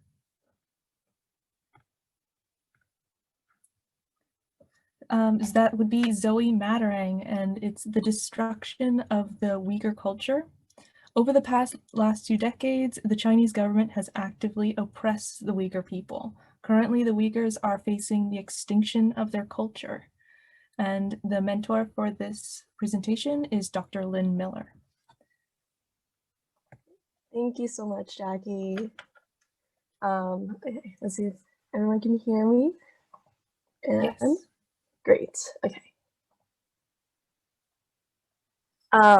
So basically imagine if your ethnic culture, your background was considered a threat, and you are basically hunted down for your own culture, and now it's going extinct. Your culture is a threat, and it's now being like blown off to the face of the earth. And that's basically what is going on with the Uyghurs in China.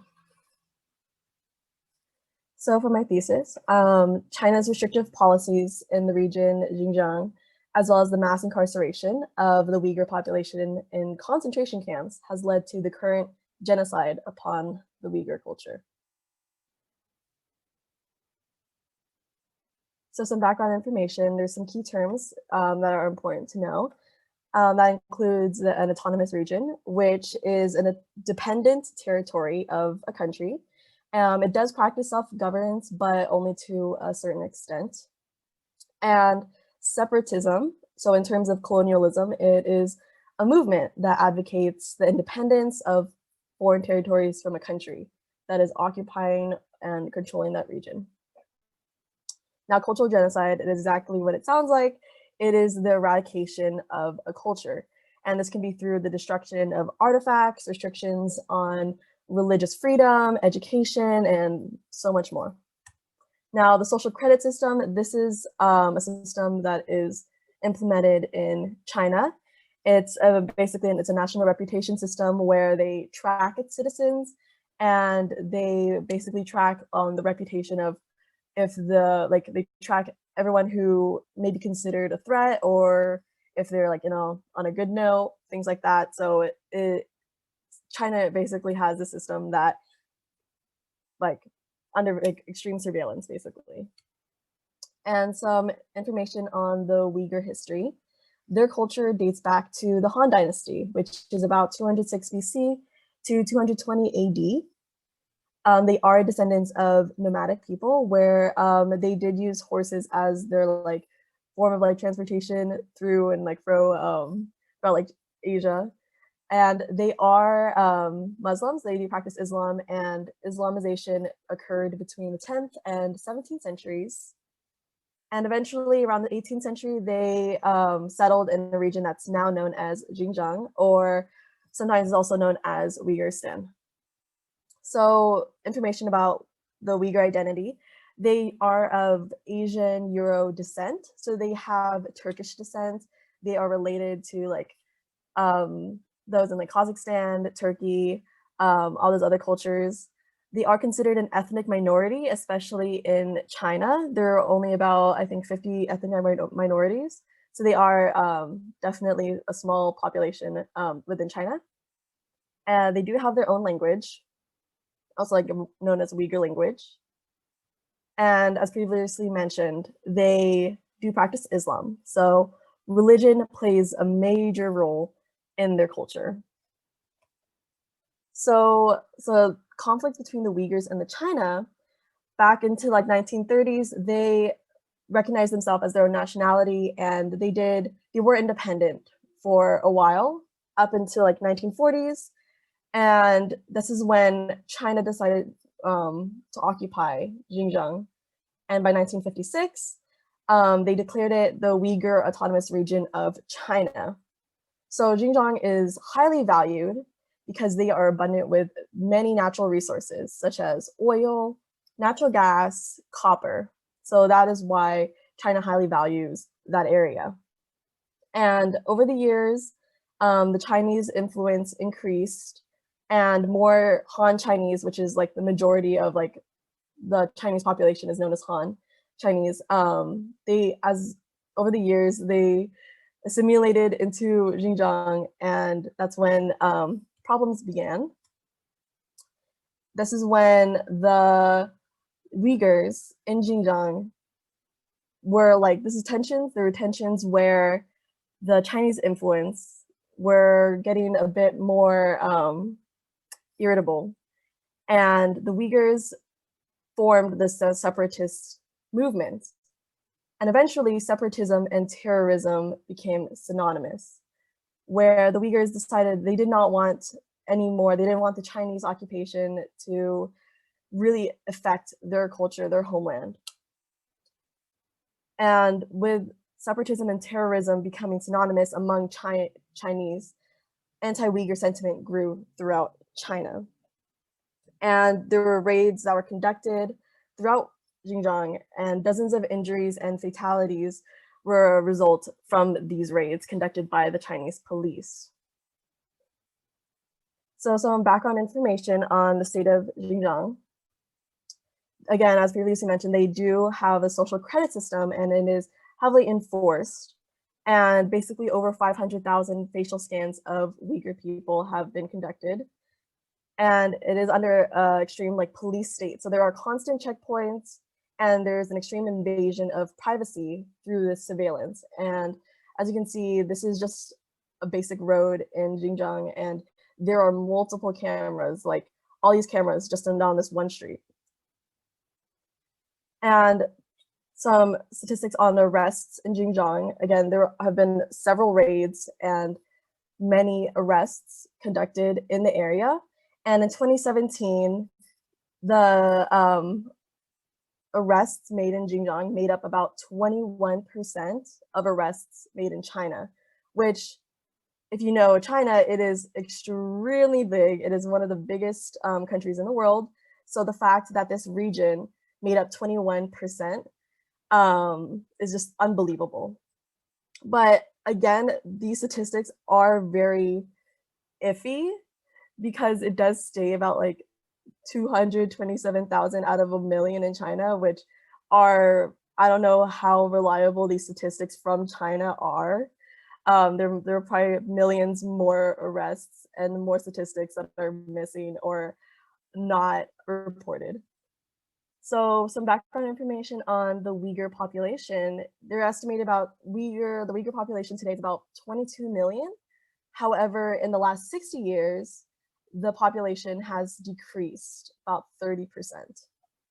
And this can be attributed to migration and birth control. Birth control is heavily enforced in Xinjiang among the women. So birth control is probably one of the major impacts to the Uyghur population. And as you can see, the birth weights of the Uyghurs have declined over the last 10 years, down to 10%. So for the policies is great, makes a big effect on the Uyghur culture. and how they've restricted them. So as previously mentioned, their separatist movement to gain independence from China has become synonymous with terrorism, especially after the 9/11 attacks in America. Terrorism was greatly feared, and so the separatist movement, according to the Chinese government, was considered a threat. So many counterterrorism measures were passed, and this caused a lot of anti-ethnic sentiment, especially towards the Uyghurs. And again, this increased a lot of raids and arrests that were very unnecessary within Xinjiang. And I just want to clarify that a lot of these policies specifically target Xinjiang. A lot of these policies that were passed are definitely targeted to the specific people, like the Uyghurs. And by the 1990s, this is when the government began to receive a lot of international criticism, especially from a lot of heads of government in other countries like Canada, not necessarily America, but a lot of other countries began noticing how China has been treating the Uyghur people.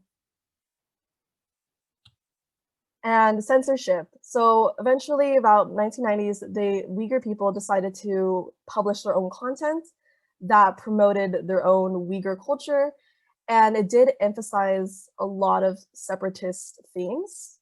But again, this is China that enforces censorship a lot. So they became victim to the censorship. And eventually these publications were banned. And the erasure of a religion. Religion, as I mentioned, is a major feature of their culture. So once religion is impacted, then their whole culture is. So their religious freedom has been heavily restricted, where public display of worship is outlawed. They cannot pray outside, where they have to go in their own private spaces and their own mosques. And religious symbols on clothing is outlawed. That's not to say that hijabs and other like garb is restricted, but let's say like just symbols in general, like a pin or anything like that, that is restricted. And the future generations. This is the children that is to carry on the culture in the future. So a lot of these policies have been targeted towards the children in Xinjiang, where they, those who are under 18 are not allowed to go to mosque prayers, and they cannot go to the mosque. And the children at school cannot speak the Uyghur language, and they are only allowed to speak Mandarin Chinese. So it's easy to say that the Uyghur culture is definitely not taught in public schools, and a lot of the nationalistic ideals taught throughout schools in China is taught in Xinjiang, where they are supposed to embrace that Chinese nationalistic like idea of loyalty to the party. Now, the camps. The camps is another major factor in the cultural genocide and the erasure of Uyghur culture. So these are designed to incarcerate the Uyghur population. In these camps, the majority are the Uyghurs. They are taught to abandon their culture, and again, like children, they are supposedly supposed to adopt these Chinese nationalistic ideals. And oftentimes they are wrongfully arrested, where they were most likely practicing their own culture or religion within their own home, and just basically innocent for embracing their own culture. And in these camps, they are to learn Mandarin Chinese, sing praises of the Chinese Communist Party, and memorize all these applicable primarily rules that are applicable to primarily to Turkic Muslims, yeah. And a lot of these camps, they state that these are not re-education camps. These are not concentration camps. They are supposedly camps that promote vocational training. They are supposed to provide labor skills that the Uyghurs are supposed to adopt in order to avoid poverty. So that is basically the mission statement of these camps. But that is not the case. As you can see from a lot of these pictures right here, they are faced with a lot of brutality in those camps. And the government, at first, in the early 2014, 2015, the Chinese government officials initially denied the existence of these camps. They, and one official who was an ambassador in Kazakhstan stated that these camps did not exist and he has no idea what these allegations are coming from. However, there is a lot of undeniable existence that these camps do indeed exist. There is a lack of evidence, however, of the interior of these camps, but the fact that these camps do exist is irrefutable. And again, this suggests a lot of education through labor, which was a policy that was abolished, supposedly abolished in China, but Zoe, it you have 3 still minutes. continues. Okay, thank you. So expenses with the camps, they spend a lot of money on these camps, and this is a budget report in Xinjiang from local counties, where 3 counties and the government spent nearly 500 million RMB, which amounts to over 73 million US dollars. So these camps, they destroy the identity, they destroy the dignity and self-respect of the detainees, which is comparable to what the Jewish population experienced throughout the Holocaust. And there are about 28 camps in Uyghur, and they have grown about 400% in the last 4 years. And about 8 million detainees in the past 6 years have been through these camps, which is rather unfortunate. And a lot of these people have gone missing, where a lot of family, a lot of relatives have not seen their husbands, their brothers, their sisters, their moms. And this has a great effect on the children, where thousands of children have been separated from their families, where they have to be sent to orphanages, where, again, this further perpetuates that extinction of culture, where they go to these orphanages and their culture gets lost among all those Chinese ideals. So solutions. So obvious question, what has the UN done? Nothing. They have done nothing. And this is most likely due to the fact that China is very high profile. They are a major country, a major superpower in the world, and obviously a UN act upon an investigation into China can strain a lot of relations. And there's the lack of evidence of what goes on in these camps. There have been a lot of witness testimonies, but they are threatened by the Chinese government. So what can be done? And that can be through pressure on the UN to conduct an investigation or intervention by other international countries. These can make very big differences on how the Uyghurs can be saved. And what can we do personally?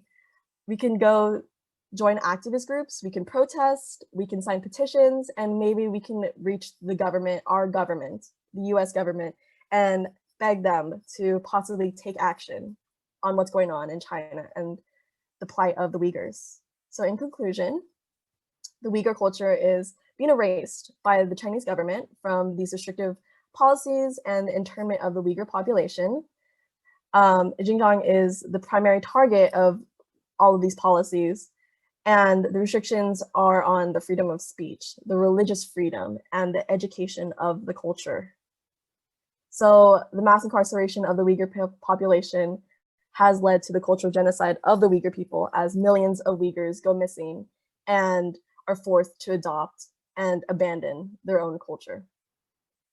And again, the biggest group of people among the Uyghurs that are being affected are the children, as they are the next generation to continue this culture, and they are taught to abandon it at a young age.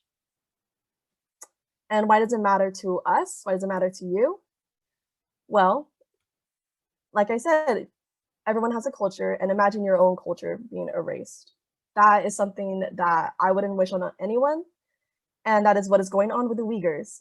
And sitting by and watching an entire culture disappear is being on the wrong side of history. And this would promote Islamophobia, as again, they are being targeted from their separatist movement, from their independent movement from China, which is associated with terrorism. So with the fact that Islamophobia is very prevalent, especially in the United States, this could have a very large impact on how Islamophobia can continue to thrive in the world today. And erasing this Islamic culture is a threat to all Islamic cultures. So imagine your friend who is a Muslim, any relative, like a peer, and that is something that could affect them and the Islam community. And that is it for my citations. Thank you. Great job, Zoe. Thank That was you. very informative, and you did a great job explaining all the ins and outs of that, because I know it's a very complicated situation. I've heard about that, the Uyghurs, in my personal news sources, so Yeah. you really filled in the gaps for me there, so thank you. And we will open up to a Q&A session for Zoe. Zoe, I think you know how this goes. Call in someone who's raising their hand, and I will let you know if there are questions in the chat. Do I see anybody? Okay, yeah, Miriam.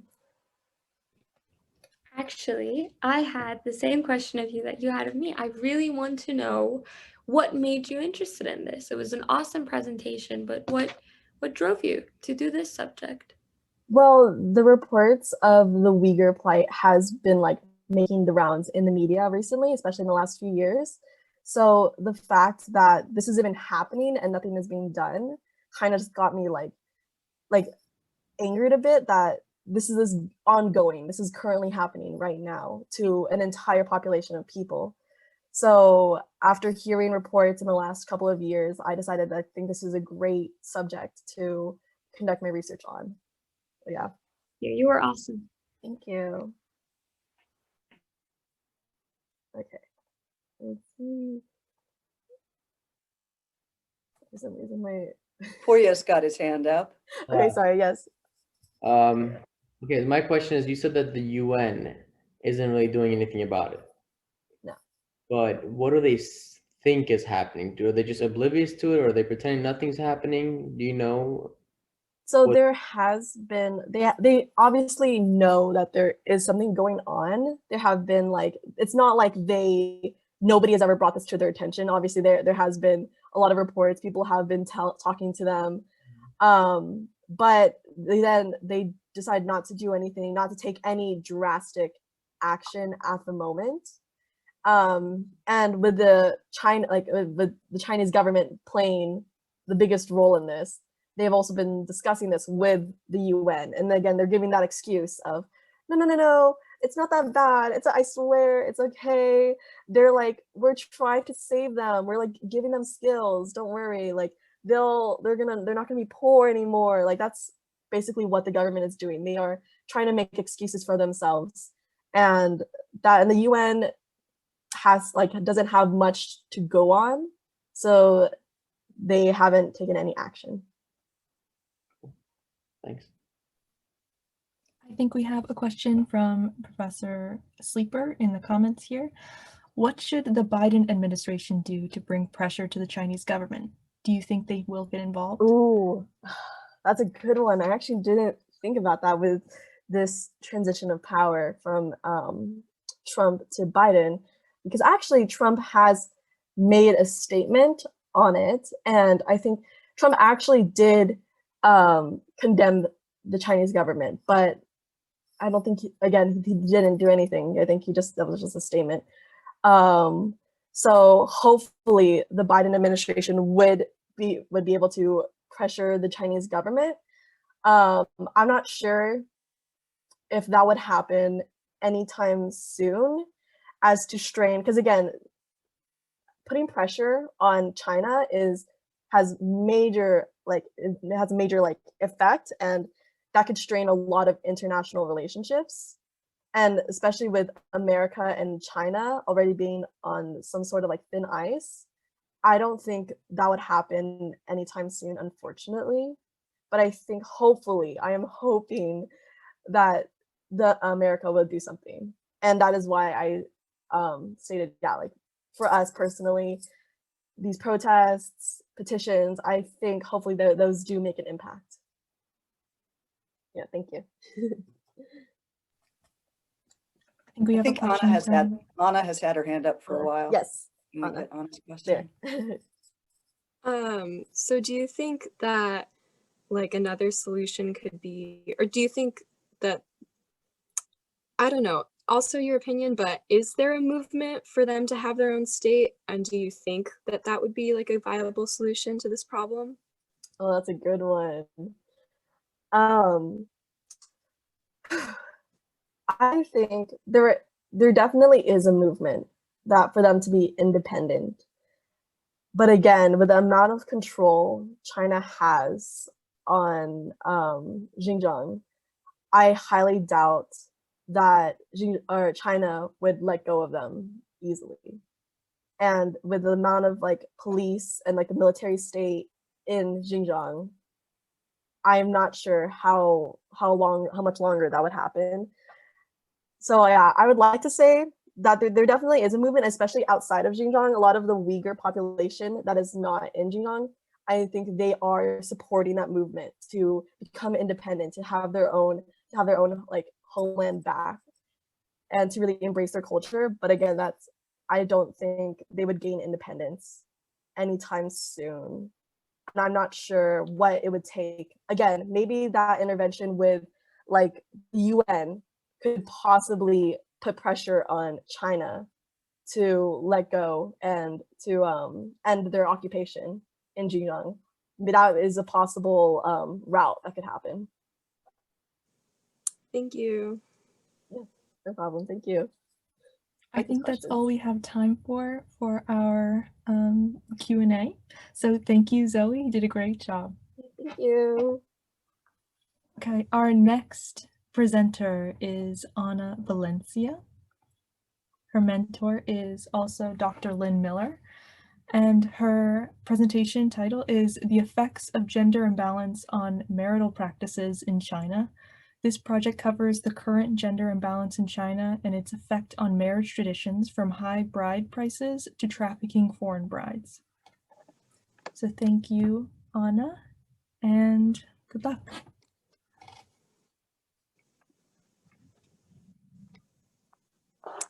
Okay, 1 second.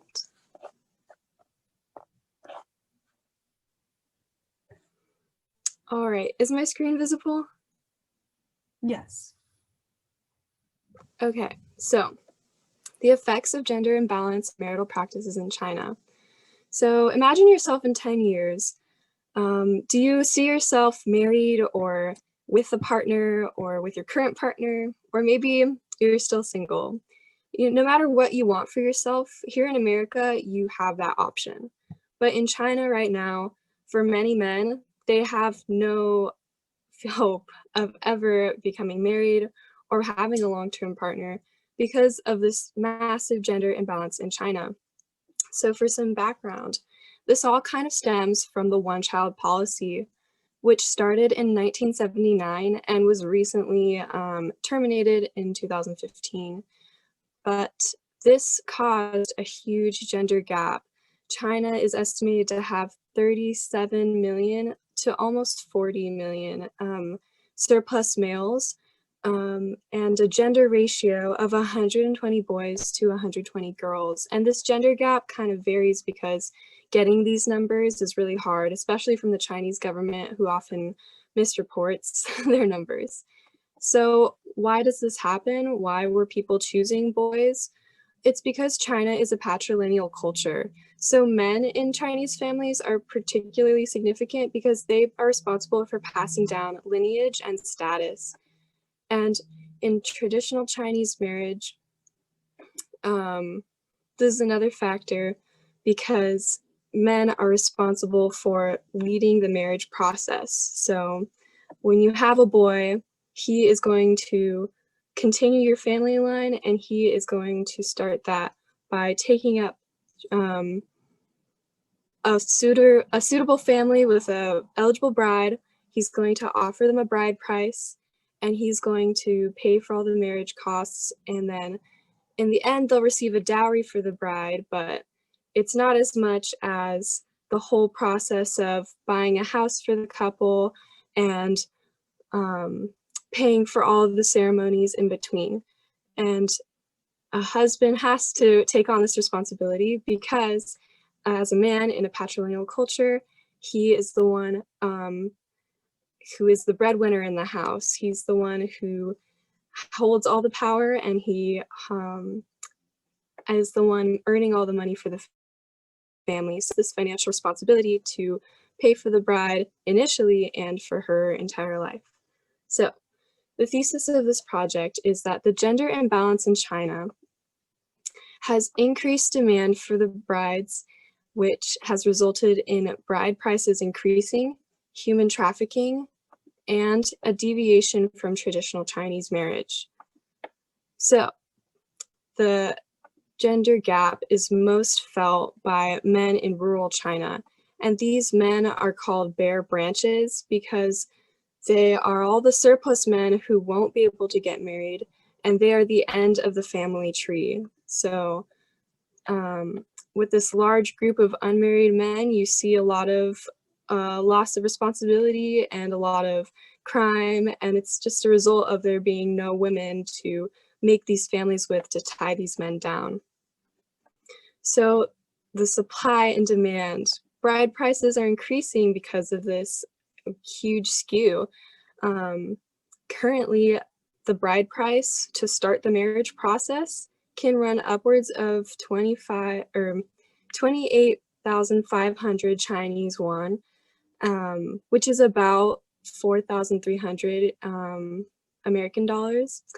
And this is just way beyond any rural family's means, because the rural family probably makes about 700 yuan per year, because these are very far out and very modest communities.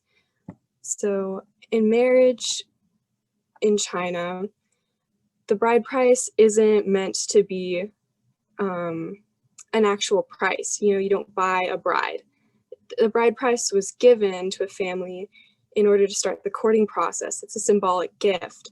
So before the 1970s, when this one-child policy was enacted, and before a major shift towards capitalism happened in China, the bride price could be paid in the form of like a big household appliance, like a TV or a new washing machine or some comforters. But now there's a big transition into cash, and by putting this number on women, it's really been able to escalate. So it started with just having your bride price be a symbolic gift of maybe $1,000 to the family, but now, because there's this whole factor of scarcity, they can charge a lot more for giving away their daughters. If you're a family with a rare daughter, you can definitely make a profit off of that. So what are the alternatives to these rural families who can't afford a bride? Or maybe they just can't find one at all? Well, they've turned to illegal bride trafficking.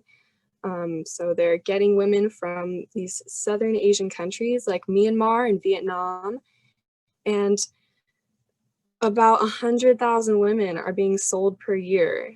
And again, because China and all of these Southeast Asian countries are, you know, having a hard time mitigating this problem and tracking it, the number could be way higher than that. Illegally trafficked brides go for about 26,000 won, which is 4,000 USD. I'm sorry, 26,000 won, which is 4,000 USD.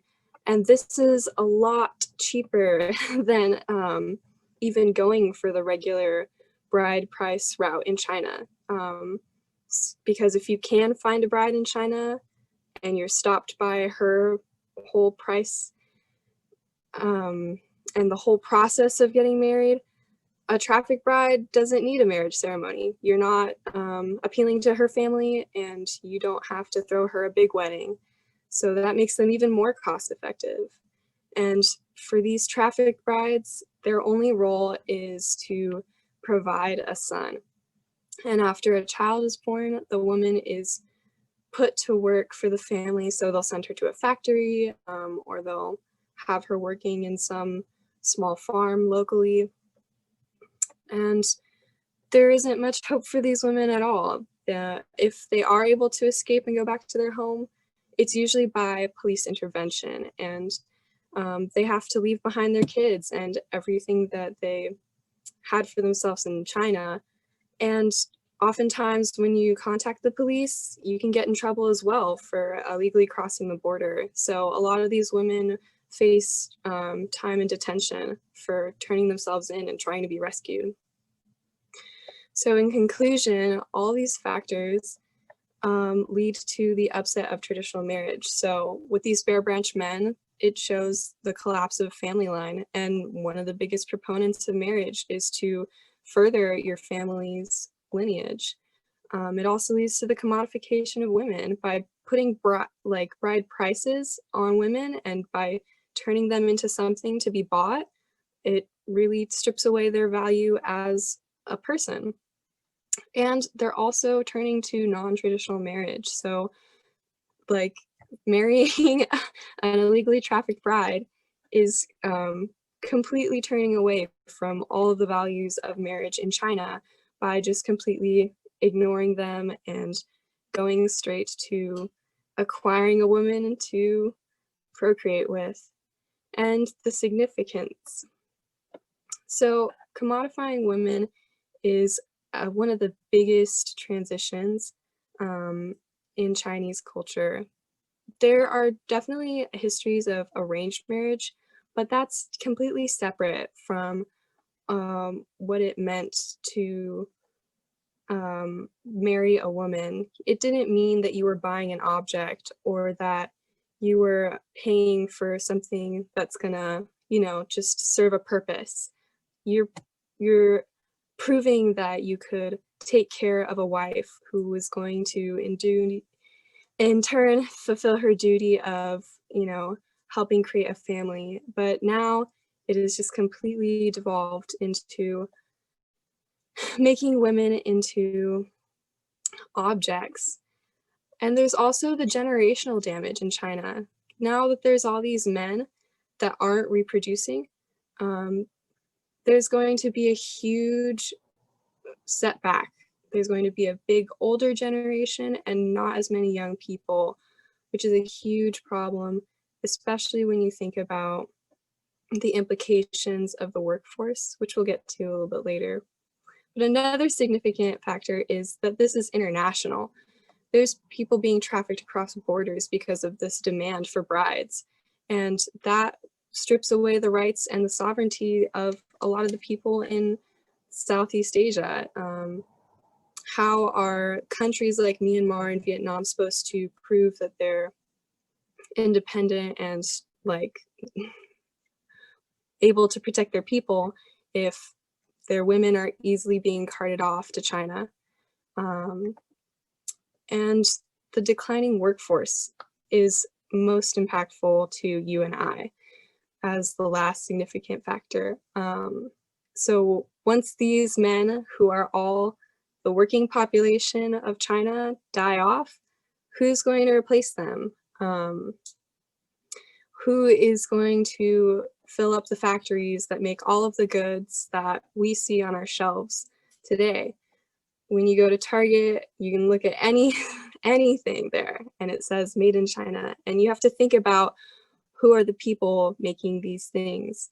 And it's these men who are just spending their lives working now because they aren't making children.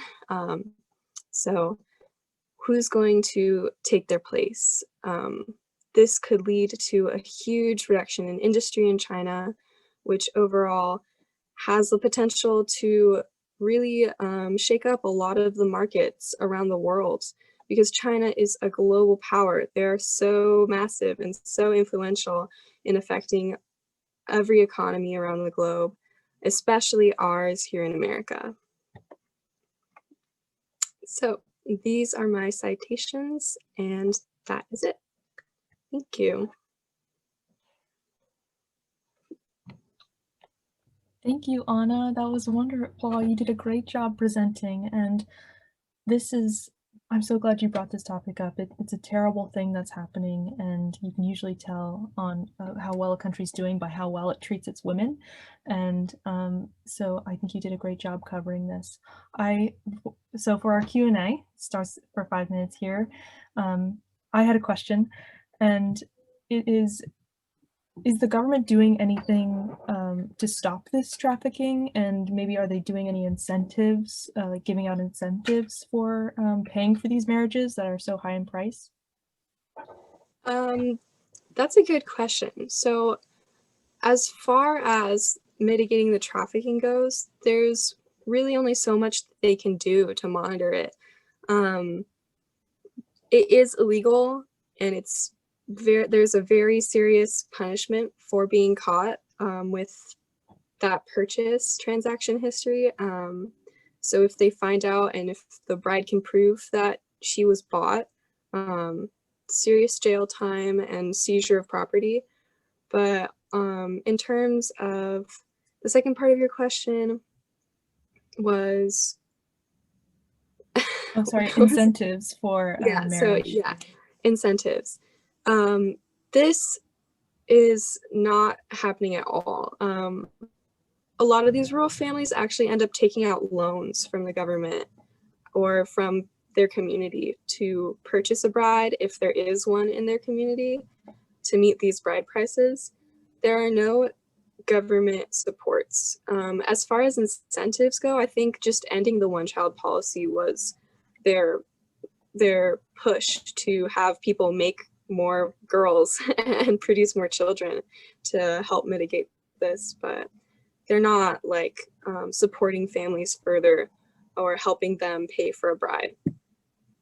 Oh, okay, thank you. Poria? Question is, for the one-child policy, what happens if you have another child? What's the penalty? Would you know? It would be very hard to have another child because it was a common practice to sterilize women after they had their one child. So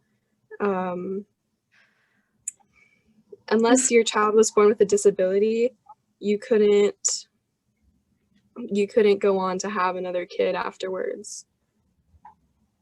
Okay, cool. Thank you very much. Zoe? I just want to say good job. I really like that presentation. So since like obviously sons in that culture is like preferable, and like girls are often seen as kind of a burden and a cost for those like in that culture. So would you say like at a young age, do you think girls would be trafficked? Like childhood, I don't know how many children are put into that like environment. Yeah, a lot of these girls are young women. The age range was about like 14 to 23. And in the villages where they come from, those are kind of the ages you start working. So if you're from a small Myanmar town, when you're about that age, you're going to start being eligible to work as maybe a maid or something. And that's how these women get trafficked, is that they get told like, you want a job in China? There's a good hotel that's paying like a decent wage. And then they get taken across the border, drugged, and then kidnapped, and then sold into slavery. So yeah, a lot of these women are really young, which makes the mental impact even worse on them. Yeah, thank you.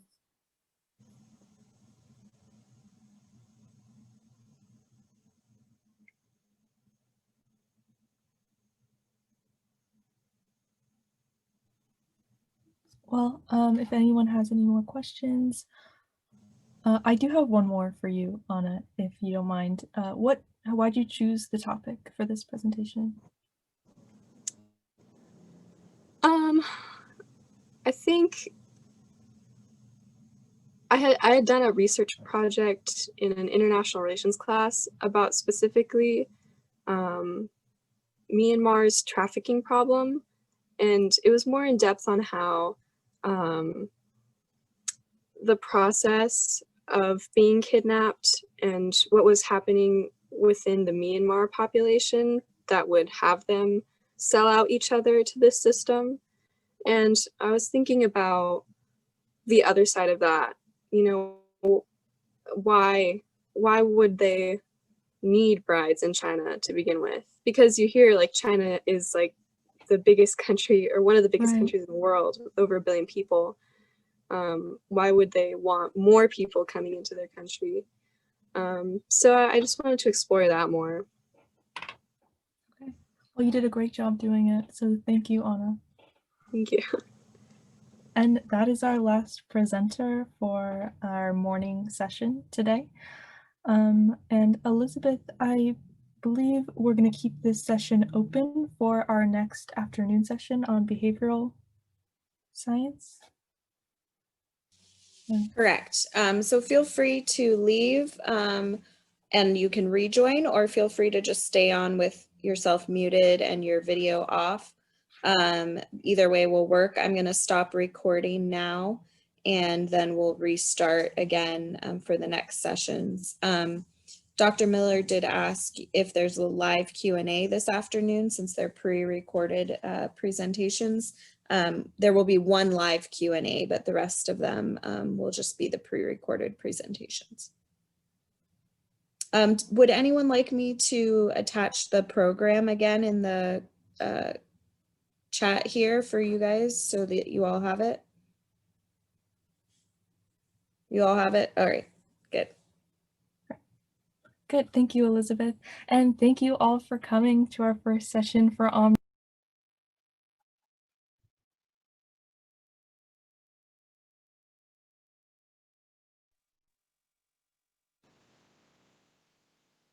Okay, thank you so much for Melina's presentation. That was awesome.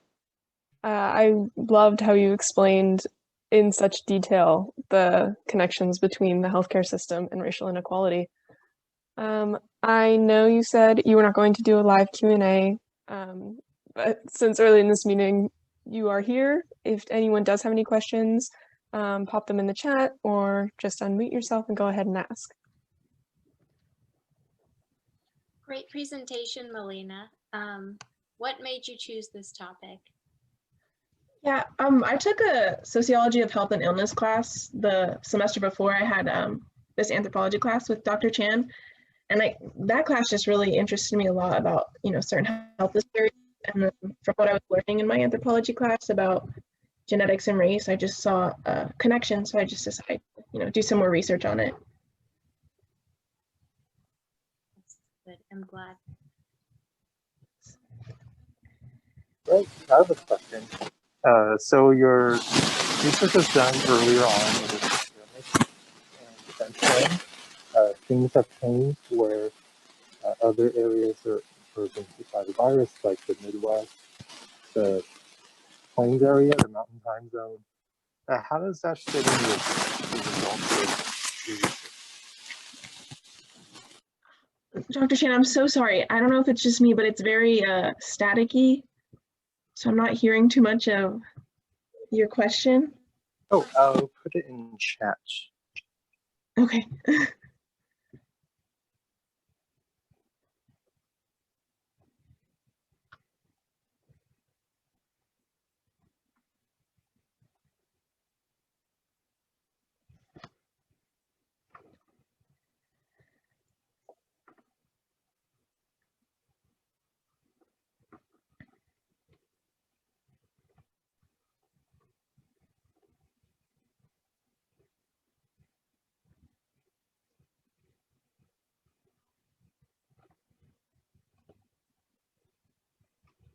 I will go ahead and read it for anyone.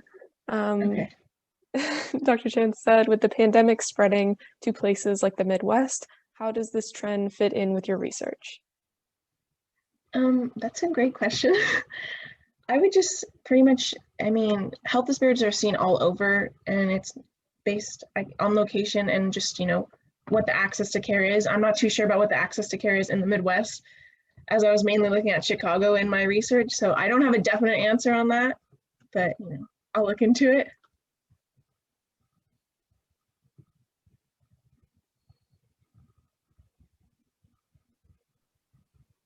Would you Oh, go on. I'm sorry. It's okay. No, go for it. Melina, would you consider looking into that and maybe doing OMNI next semester, or would you like? Definitely. I mean, a lot of even the projects I'm doing right now in class are related to their healthcare system. So I'm really open into, and I'm really interested in researching more about it. So, I mean, that'd be a great idea to kind of check out what's going on in the Midwest and how that pertains to what I've already, researched so far. So I'm always open to it.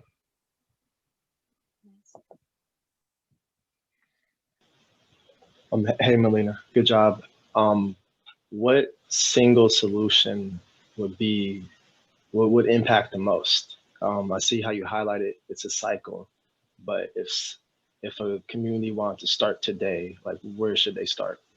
Yeah, so I mean, obviously we need to get rid of racial biases, but since we can't necessarily, change everyone's perspective, one thing I did mention was an upstreamist approach, and also, which is just asking the right questions and as a doctor, and not just going beneath just the regular examinations and trying to understand each individual's living situation. But in addition to that, I also mentioned that in medical schools, it would be more beneficial to have different perspectives in there. Like I said, anthropologists, sociologists, just more people in there, because there's more to a person's health than, like the race and genetics and just what you're seeing in the doctor's office. It goes way back into what's going on in their household and their living condition and working conditions. So just upstreamist approach, and then more perspectives in, medical schools. Cool, thank you. Yeah.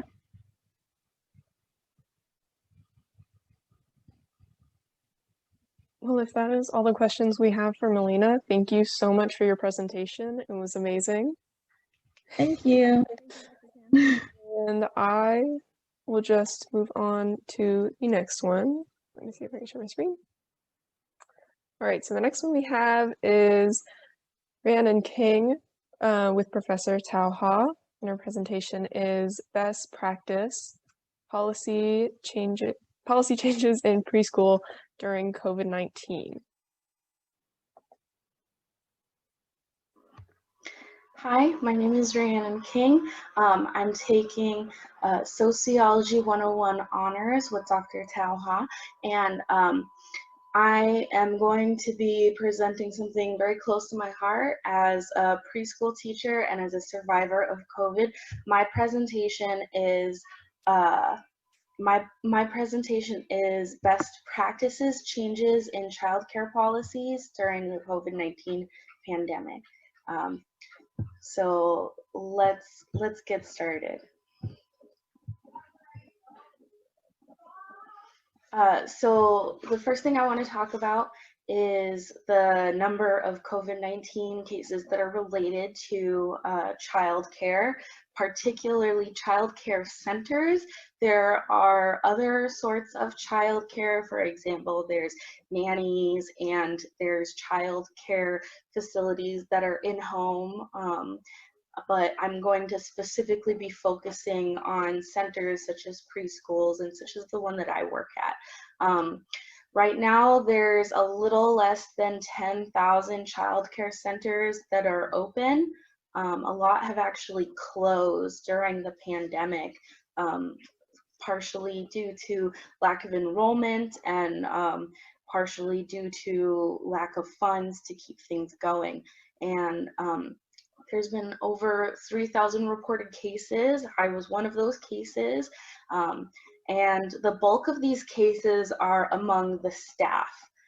There could be several different reasons for this. It could be that half of these staff cases are happening at the preschool. It could, and they're catching it from the children and from the parents that they're interacting with, and that the other half are occurring outside as they're going about their day at the grocery store or doing other errands where they come into contact with the general public. That's certainly possible, but what it could also be is that there are a lot of unreported cases from the children that are occurring. And this can happen because in young children in particular, COVID cases tend to be asymptomatic. So the children might not have any symptoms, might not get tested, and their case will not get reported. So it could be that the number of cases we're seeing for children is actually much higher.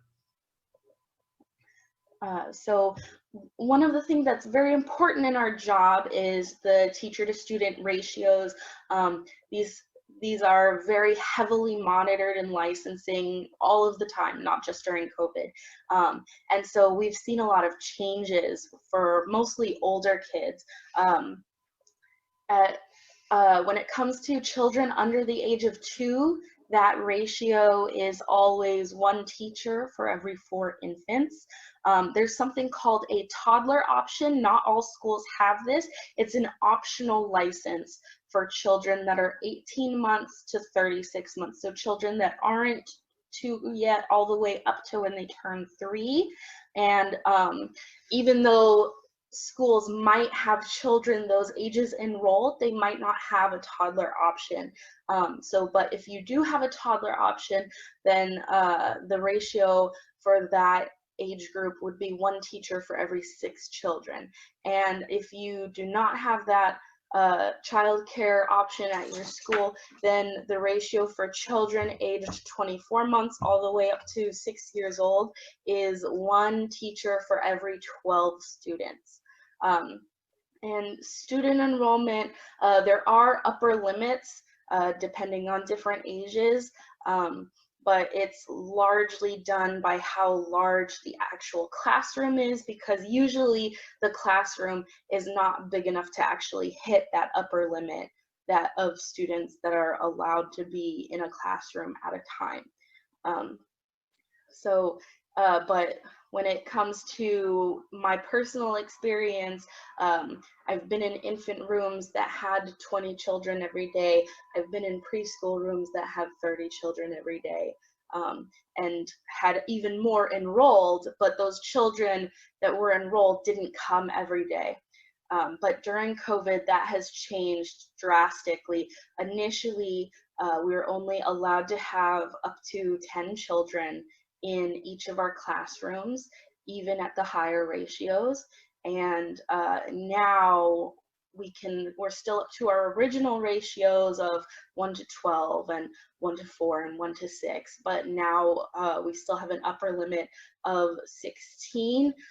What the CDC is calling this, and what the Department of Social Services is calling this, is called a cohort, is that our groups, we're supposed to stick together, we're supposed to stay together, and we're not allowed to have more than 16 students at a time in any cohort. So what this has done actually is this has changed the way we open our schools in the morning and the way we close our centers in the evenings. Before, parents would come in and out of the school, they would get to come into the classroom, they would get to talk to the teacher and make that very important connection between the family and the teacher, to be able to talk about your day, understand what's going on with your child, what the class is doing, what they're learning, things like that. And on top of that, there would be particular opening classrooms. For example, for the infant program, we have an infant that is under 1 classroom and then an infant room that is over 1. And both of the children from both of those classes would be dropped off into the infant under 1 classroom. And as more teachers came in and as more students came in, those groups would then separate into their original classrooms. And as the day closed, they would combine back again into a closing classroom. And the same thing would happen on the preschool side, except because the preschool age group is larger, there would be more students. And so there would be multiple times when they split up into different groups, sometimes on one of the schoolyards or the playgrounds, and sometimes inside, depending on the weather, depending on the season. And that's that's how it would go. That was the normal practice. It's pretty common, and it's been completely turned on its head. Now the best practice is to have an opening and a closing teacher in each classroom, which necessitates having more staff. And it does change a lot of things, like being able to do lunch breaks, but those are not really relevant to the presentation here. So now what happens is combining different classrooms only happens outside. It doesn't happen in any individual classroom. And when it does happen, it's always the same two classes that are coming together, and it's never more than two classes. And as on top of that, as it does happen, we're still supposed to try to separate the different groups so they're not interacting as much. And that's very important. But also when it comes to pick up and drop off, parents are not allowed inside anymore, which has been it's a big thing, because California does consider it a parent's right to be able to come in anytime they want normally. But these days now, we scan the child, take their temperature before they come in, make sure they don't have a fever, and someone, usually one of the front staff, not usually the teacher from that child's class, gets to come on out. So that does change, because those parents aren't able to talk to the teacher, they're not able to connect with us, they're not able to see the different kids. So that does change things from an emotional perspective as well. So I've talked a little bit about using the playgrounds, using the yards. So this is one of the several common spaces. We also, at my school that I work at, we have a multi-purpose room that has things like a rock climbing wall. And in the past, we've used that specifically to have a big body play space during when it's a rainy day, or you can't take the kids outside because it's too hot, things like that. And so the way things would usually work before is that how many kids were allowed on the yard depended on how large the yard was, and multiple classes could use the yard at the same time before, and generally throughout the day classes would rotate and have different play times and outside times, and it would just be based off of the size and the limitations if they wanted to split kids up or keep them together.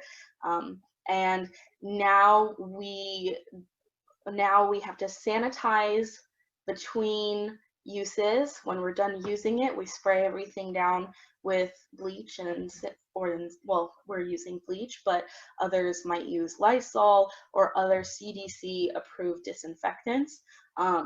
And again, trying to keep different classes separate is encouraged. At my school, we have several different yards, and so there's a schedule of which class is using which yards which days. And that keeps us separate, but it still allows children to make use of the different facilities that are on each yard. So now we come to classroom equipment. There's been some important changes here. So in the past, the equipment was pretty much only limited on what is it reasonable for your children to use, what is safe for your children to use, because you can't give toys to a 1-year-old that you would give to a 5-year-old because of choking hazards, of how appropriate it is for them to be able to have those skills to actually use it. Best practice has been to spray everything down at the end of the day, make sure it gets a quick clean, and of course if anything got dirty it should be washed. If it went in anyone's mouth, it needs to be washed and sanitized. And now during COVID, one of the things that's changed is that it's recommended that we don't use any stuffed animals, any soft toys, and no dress-up clothes or cloth things. And the reason is because in between each use, we are expected to wash and sanitize those because they hold on to the virus in a way that is harder to sanitize than something with a hard surface. For example, with a stuffed animal, if the virus and the germs were to go inside where the stuffing is, well, you can't sanitize that. You can clean it in a washing machine, but you can't actually sanitize it by spraying it over with bleach. You would have to submerge it in a solution and then dry it. So rugs and carpets, for the same reason, are discouraged, but they're still allowed, which is very important because a lot of classrooms in different schools have tile. And so when kids fall, it can become a risk factor, and that is why those things are allowed. Staff are also encouraged to sanitize more often than once a day.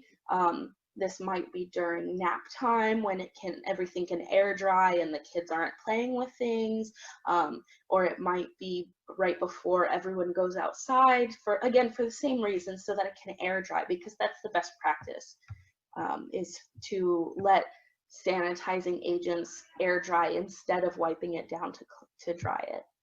And that brings us right into sanitization. The process itself has not changed. Best practice is to clean things with soap first to get off the dirt, and then to sanitize with bleach to kill the germs. Lysol and other cleaning products are also used alongside bleach. The CDC has a list of recommended and approved things. The CDC also specifically recommends Lysol wipes for staff to wipe things down before using them. However, that's not always available, and it can be expensive. Staff are still required to wear gloves when handling food, when changing diapers, touching trash, things that make your hands dirty. And of course, even though we use gloves, we are still supposed to wash our hands afterwards. It's just that second layer of cleanliness that helps keep us from passing these things on, and it helps contain the virus even when there's been an exposure like that. We're also supposed to wear masks, of course, and we do. I am so used to wearing them every single day. I wear mine all the time, but we're only required to wear them whenever we're within 6 feet of a child. And obviously, if you're working in the infant room and you're feeding children, you're holding children, you're rocking them to sleep, that's going to be pretty much all of the time. But even if you're with the older kids in the preschool room, you might have to tie someone's shoes. You might have to give them a hug when they fell down, or you might be teaching them something and then showing them something. And really, it just amounts to pretty much you're surrounded, you're within 6 feet of children all of the time.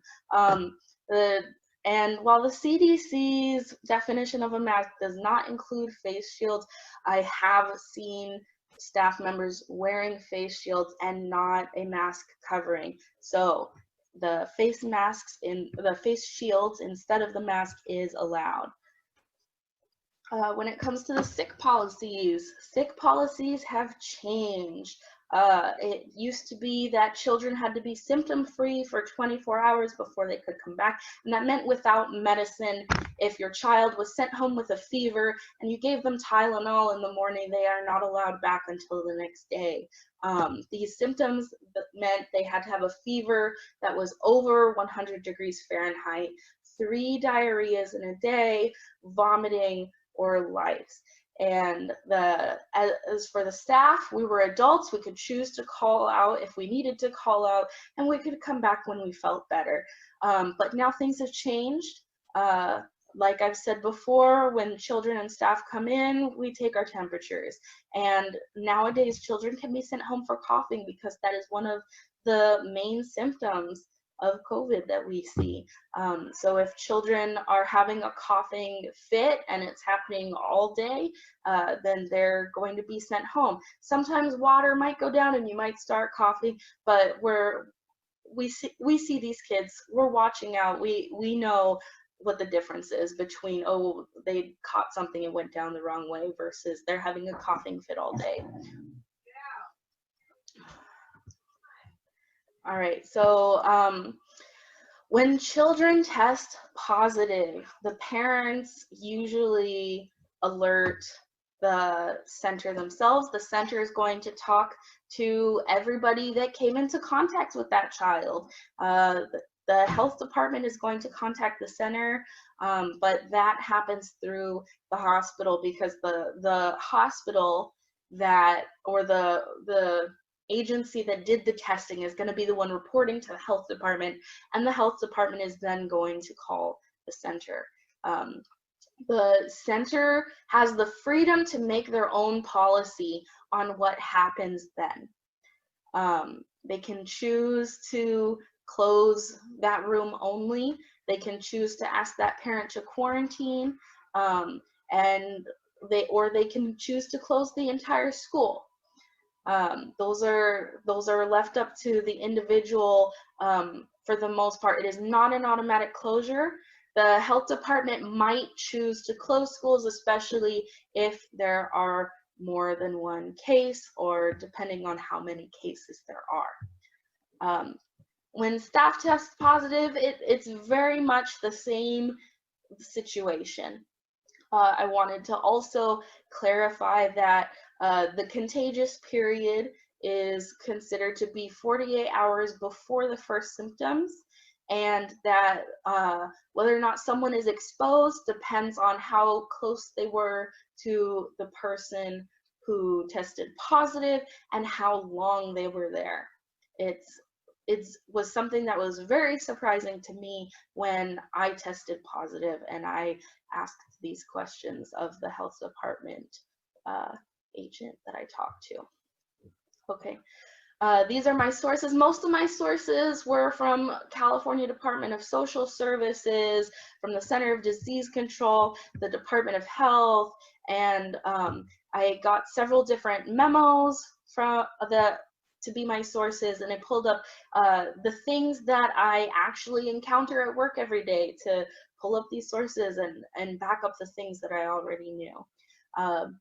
So that is the entirety of my presentation. Thank you very much for listening. I hoped you learned something that you thought was important. Have a nice day.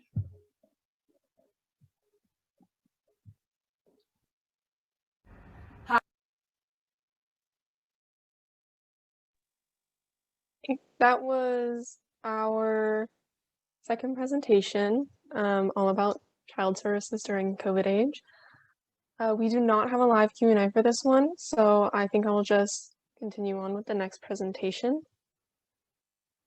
Let's see.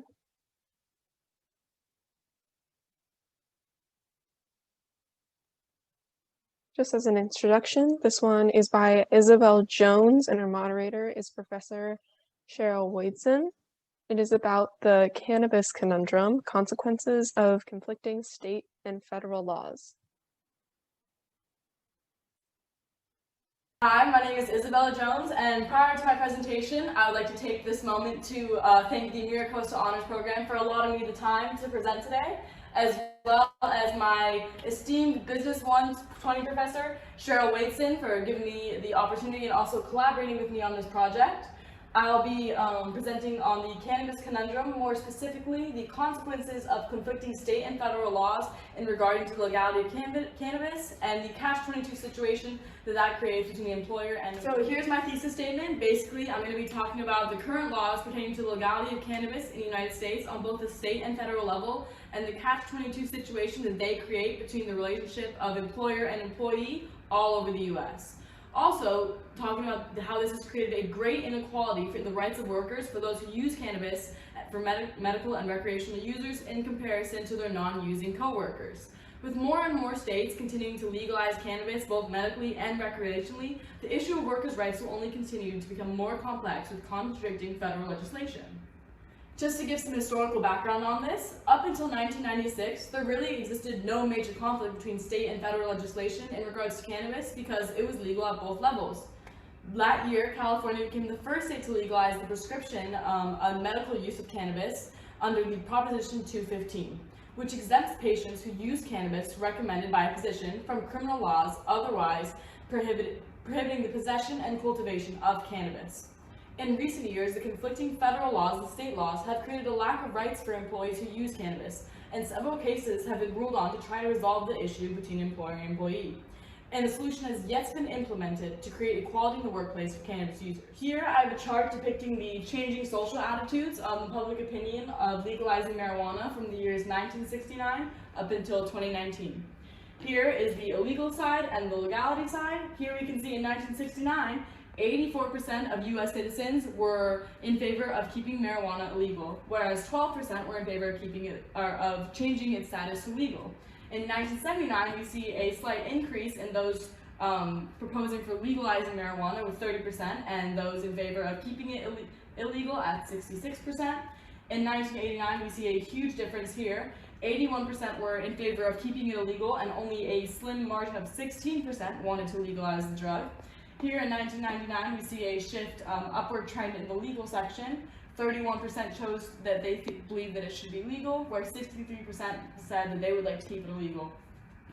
In 2009, same situation, 60% illegal, 32% legal, and it wasn't until around the late 2010s that we saw the shift in the trend of changing from a more increase in the majority of positive attitudes toward legalization. Until now, in 2019, 67% were in support of legalizing marijuana and only 32% were in support of keeping the drug legal. My next slide here is a chart depicting the changing state laws. As you can see on the West Coast, for the main part, there's a lot of legalization here as it is a more liberal area of the US. This includes California, Nevada, Washington, Oregon, New Mexico. Over here, a lot of the East Coast states have chose either for medical use, decriminalized, or medical and recreational use, and only a 1, 2, 3, 4, 5, 6 states still have it fully legal in the US, and this continues to be changing as we progress towards even more states voting on legality, which we will see in the next slides. In the 2020 election, there are actually 5 states that in their ballots were voting on the legality of cannabis. This includes Arizona, Montana, Mississippi, South Dakota, and New Jersey. In all 5, the overwhelming majority voted to pass legislation making cannabis legal both medically and recreationally in all 5 of these states. Now, 38 states allow adult usage, and that is over 76% of the population. It is only sensible that federal policies match up with the majority and adjust their legislation to support the majority of states that have legalized cannabis for both medical and recreational use. Now to discuss the state and federal legislation issues that differ and contradict. So all those state laws have changed, as we can see, as more and more states choose for marijuana to be legal. Federal laws haven't changed very much. So to start, enacted in 1986, the Federal Drug-Free Workplace Program made it a condition for employment that all civilian employees at executive branch agencies are prohibited from using federally illegal substances on or off duty, which includes marijuana. The issue with this is that over 56% of federal workers are veterans, and veterans use cannabis for many different ailments, suffering from PTSD, chronic pains, and more. On the positive side, this upcoming December, we'll be voting on the Fairness in Federal Drug Testing Under State Laws Act, the HR 1687. This is a bipartisan legislation that explicitly bar federal agencies from discriminating against workers solely because of their status as a cannabis consumer or due to testing positive on marijuana use in a workplace drug test. We'll be analyzing several court cases to show how conflicting federal and state laws have affected people in the workplace. The first case I'm going to be talking about is the 2017 case of Barbudo versus Advantage Sales that took place in Massachusetts. Just to give some background information on the case, Christina Barbudo suffered from Crohn's disease, and because of that, her physician recommended her a medical marijuana card in a state of Massachusetts that medical marijuana use is completely legal. Now that you know that, here in the late summer of 2014, Christina was hired at Advantage Sales Marketing LLC, but was required to take and pass a pre-employment drug test. Prior to taking the drug test, Barbudo was sure to inform her soon-to-be employer of the condition that she suffers from, as well as the fact that she uses medical marijuana as a treatment. After a single day of employment, an ASM representative reached out to inform her that she had tested positive and that she was terminated from her employment. Christina took the position that ASM should not apply the drug test to her because of her Crohn's disease and that she was medically prescribed the drug.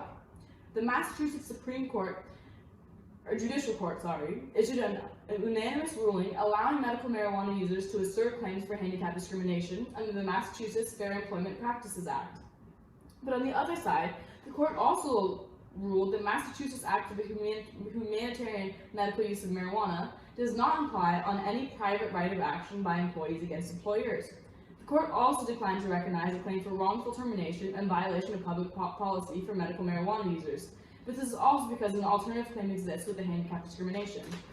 So although Christina Barbuto was able to get some sense of justice through handicap discrimination because of her Crohn's disease, it still did not serve her justice because of the fact that medical marijuana for her was completely legal in the state of Massachusetts. And we can see how, because employers have had to follow federal legislation, it has contradicted with state legislation such as that of Massachusetts, creating issues that Christina Barbuto didn't really deserve to be fired in the first place.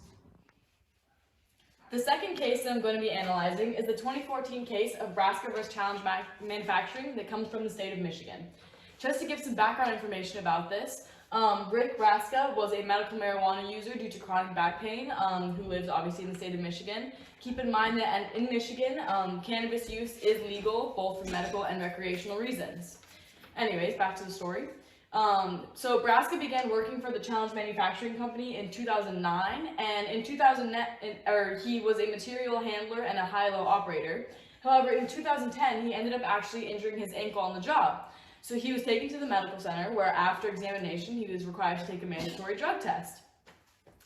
After testing positive for said drug test, he revealed that he used medical marijuana for the chronic back pain that I stated earlier, and also revealed that he had obtained a physician-granted medical marijuana card in the state of Michigan. Shortly after, the company terminated Braska's employment for violation of the company's drug-free workplace policy. Braska then filed for unemployment following his termination, and the Unemployment Insurance Agency found that he was not fired for deliberate disregard of the employer's interests, so he was not disqualified to receive unemployment benefits. The company protested this determination, and the UIA determined that under any circumstance, he would be allowed to receive these benefits because he had a valid medical marijuana card, as well as a valid reason to be using medical marijuana in the first place. The court ruled that the denial of unemployment benefits constituted a penalty under the MMMA for the medical use of marijuana. The MMMA preempts the MESA, which is the Michigan Employment Security Act. It states that if an employee tests positive for a controlled substance, then that person is disqualified for unemployment benefits. This ruling does not prevent an employer from terminating an employee for testing positive. The employee is not a state actor. Instead, it prevents governmental entity from penalizing a patient to their medical use of marijuana, which is protected under the Act.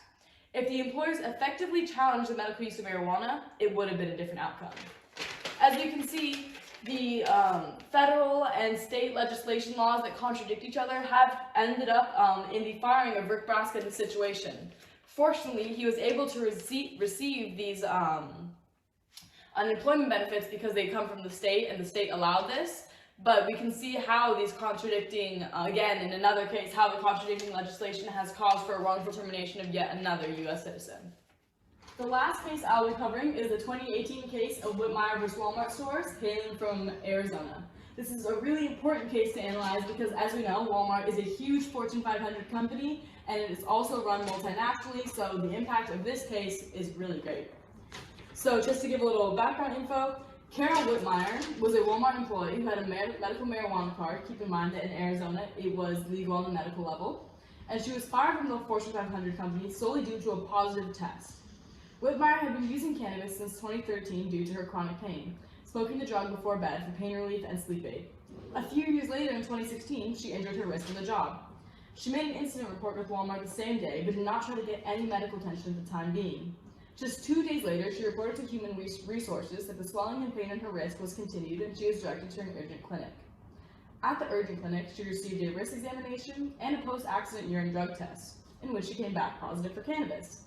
Walmart concluded that, upon reasonable belief, her positive test result for marijuana indicated that she was impaired by marijuana during her shift the same day.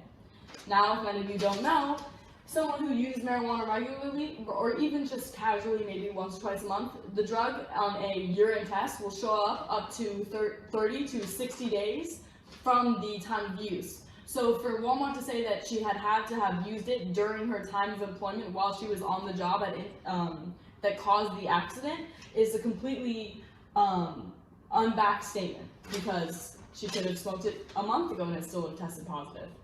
Anyways, the terminated employee filed suit against Walmart claiming she was wrongfully terminated and or discriminated against in violation of various state laws. A federal district court judge granted sua sponte, a summary judgment in part for the plaintiff, on the question of Walmart's liability for discrimination under the Arizona Medical Marijuana Act, or the AMMA. The judge states, without any evidence the plaintiff used or possessed or was impaired by marijuana at work, it is clear the defendant discriminated against the plaintiff in violation of the ARS 362813 of the AMMA by suspending and then terminating Carol Whitmire solely based on her positive drug screen, thus ruling in favor of the claims made by Carol Whitmire by the Fortune 500 company Walmart. As you can see here, although in the court case, Carol Whitmire got the better of the ruling and was proved that she was discriminated against by Walmart, it is still unfair that again we see someone wrongfully terminated solely due to marijuana use because of faulty legislation at the federal level. So that's 3 separate cases that we've seen how federal legislation has created not only a complex relationship between employer and employee, but also one that creates inequality for workers, for worker compensation, and injury compensation rights. The conflict between federal and state laws, as seen through those 3 past cases, has created a really large strain in the relationship between employer and employee. Even more so, businesses are weary. Since many do want to provide cannabis users with the same rights as their non-using co-workers, but the federal laws prevent them from doing so, even when it is legal at the state level. This has created great inequality in the workplace for cannabis users, especially concerning workers' compensation, injury compensation, and pre/post-screening drug tests. Now lays the question, can this be resolved? Since the overwhelming majority of states have already legalized or are in the process of making cannabis legal at the medical and recreational level, the change for equality needs to come at the federal level. So what does this mean? If you don't know, the way that we begin with policy implementation and changing legislation comes from Congress and the legislature. This starts with a vote in the House of Representatives that will later be passed on in the Senate, which I'll talk about in further slides since there's a really important vote coming up in December. With this year being an election year, along with that, whichever candidate wins will have a huge impact on the future of cannabis legislation in this country. Keep in mind that at the time of this video, we still don't know the outcome of the election, so I'm going to be going over both candidates and the way they have enacted on policy and the possible outcomes of whoever wins in regards to marijuana legislation. Of course, I will start with our current president, Republican Donald Trump. In the past, he has taken positions against easing laws prohibiting cannabis use. For example, in Trump's 2021 fiscal budget, he proposes to remove protections for state medical marijuana laws. And even further, he even took action to strip away the rights of cannabis users when his 2018 administration rescinded the 2013 Cole Memorandum Policy. The Cole Memorandum Policy was actually implemented by the Obama administration and prohibited federal agencies from going against people for prosecuting people for cannabis legality issues in states that cannabis was already legal. He actually resigned that. Now, Democratic candidate Joe Biden. Joe Biden states in his campaign site that no one should be in jail because of cannabis use, allowing us to conclude that he is much more supportive of implementing laws that support cannabis users. Furthermore, the vice president also stated that he would like to decriminalize cannabis use and expunge criminals for prior convictions while leaving legality up to the states, saying that federal legislation wouldn't contradict that of the states. However, his Vice President Kamala Harris has recently been under fire for harshly punishing those charged with cannabis-related crimes during her time as District Attorney of California. So it's hard to say what Joe Biden would do when put in the position of president. I would also like to add some of my own recommendations for what I think would be the solution to ending the contradiction between state and federal legislation. My plan is about reconciliation to end discrimination. This starts by a bill that I talked about earlier that's going to be voted on in December to remove federal penalties on marijuana and also scrap some cannabis-related records that will receive a vote on the House floor in December. There's no guarantee this will get passed in the Senate, though, because of people like Mitch McConnell. Executive options, such as a new Attorney General appointment, reinstating the Justice Department memorandum, or moving cannabis to a Schedule II drug, are all options that could possibly move cannabis legislation on the federal level in the right direction in support of cannabis users. As you can see, moving cannabis to Schedule 2, currently it is a Schedule 1 drug, meaning that we treat it the same way that we treat heroin. However, moving it to a Schedule 2 drug would allow the federal agencies to do more research on the drug, to possibly find more positive benefits and give the US a different outlook on the way that we see marijuana in our country. Just to summarize all of this, the current inequality that the cannabis community faces in the workplace can only be resolved by major legislation reform at the federal level, and that starts at the legislative branch. This year's election will be momentous in deciding the outcome of what said reform will look like in the near future. And one can only hope that this is just the beginning of a step in the right direction, providing equal rights and justice that will end discrimination against those who use cannabis in the workforce in comparison to their non-using co-workers. Here, I provided my works cited, and I will also provide a link to the PDF form of my presentation so you can get a better look at this.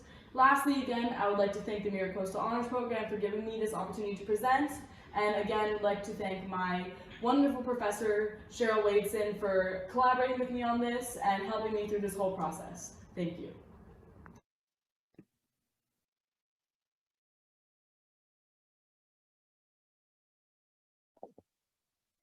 All right, awesome presentation on her thoughts about cannabis at the federal level. That was awesome. For now, this is actually the last presentation we have until the next session. We finished a bit early since there are no live Q&As except for our last presenter today, and they are all pre-recorded. So for now, we are just going to take a break and come back at around 2 o'clock. So feel free to get up and stretch and just turn off your cameras and relax for a little bit. And I will see you all back here at 2 o'clock. Thanks, Christine. One note for everyone is just that I did include the PDF of her presentation in the chat if you wanted to take a look at it. And we'll see you all at 2. Perfect. Thank you. Thank you, Christine. Yes. Oh, I just said thank you. Oh, sorry, I couldn't hear that. No problem.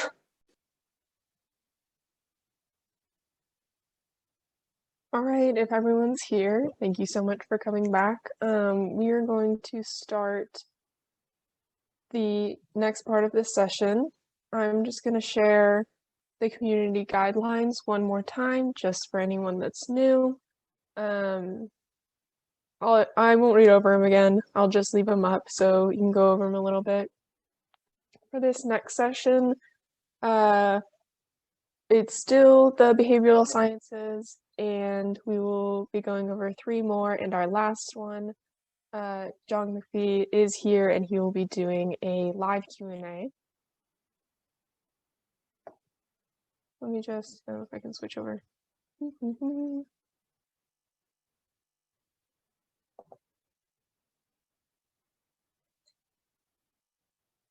So our first one is Alexandra Aloni with Dr. Jeff Mariko, and their presentation is on gender equality in modern Judaism. Oh, let me see if I can pull up the video.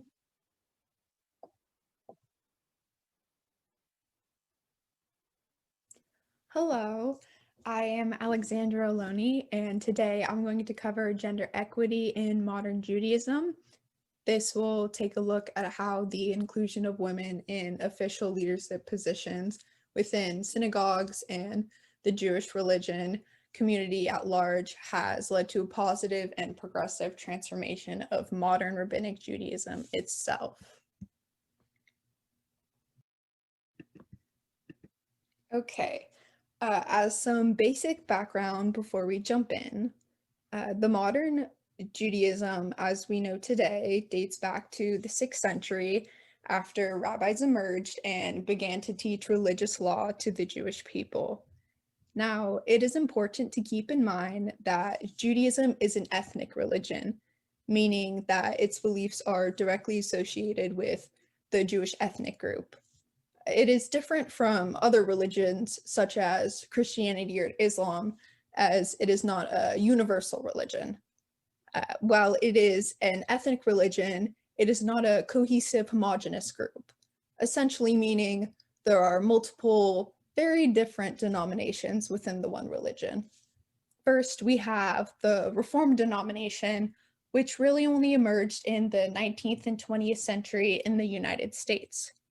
Reformed Jews found that in order to benefit from society, they should change or reform their language, food, and clothing in reflection of the times in order to assimilate.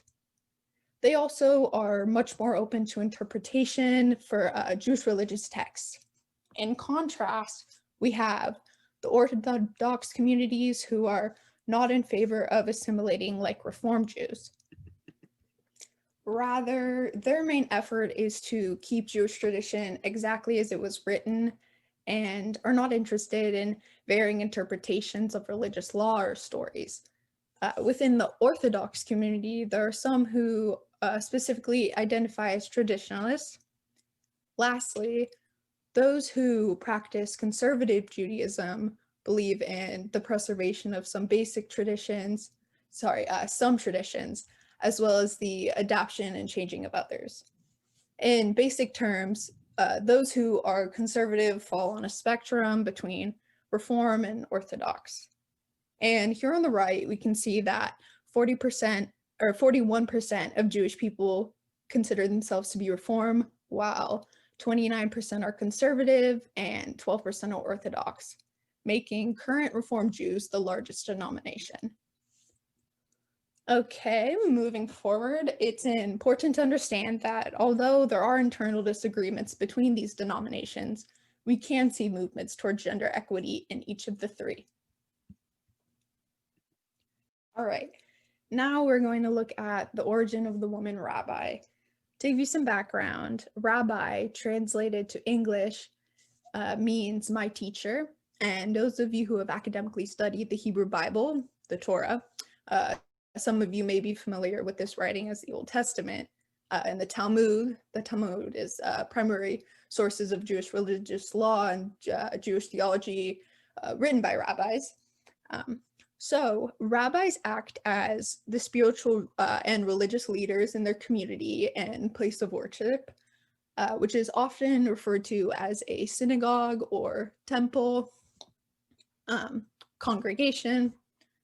So historically, rabbis have always been men, as the Talmud prevents women from taking center stage and singing in public for modesty purposes, which is one factor that has set Judaism as a traditionally male-led religion.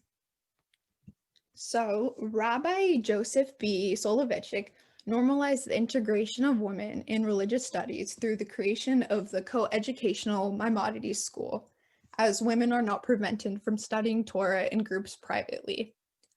This school is named after the medieval Sephardic Jewish philosopher Maimonides, same name, who formulated the 13 fundamental principles of Jewish faith as an influential Torah scholar. Rabbi Soloveitchik's influence led to the ordination of Sally Priston as America's first Reform rabbi in 1972, and the later ordination of the conservative Rabbi Amy Elberg in 1985. Then, in 1992, Rabbi Nama Kelman became the first woman in Israel to receive her ordination as a Reform leader. Only 1 year later, the first female conservative rabbi in Israel, Rabbi Valerie Stessen, gained her position for the Secher Rabbinical Seminary. These women have done a lot for the progression towards egalitarian ideals, and although many view the inclusion of women in the synagogue as a good thing, the views of those who are traditionalists should not be dismissed.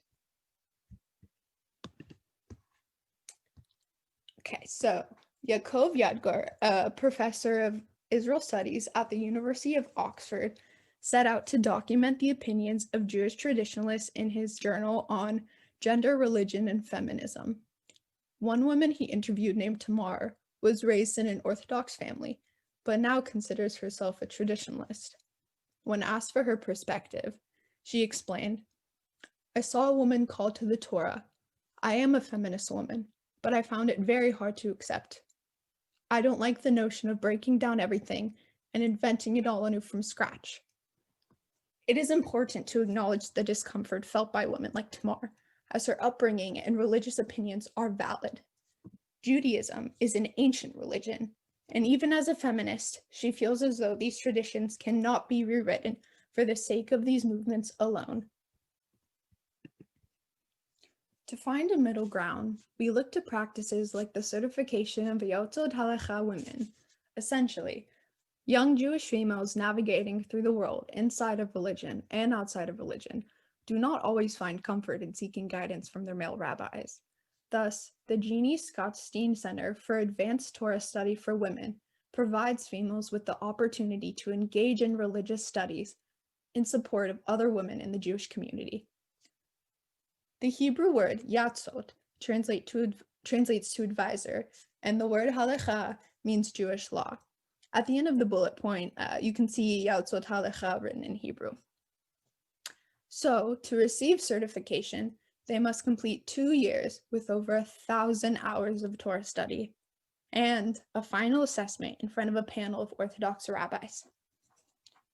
After certification, Yotzot Halacha women are available on the Halakhic hotline. There, women across the world can digitally contact them to get answers to complex questions regarding Jewish laws and observations.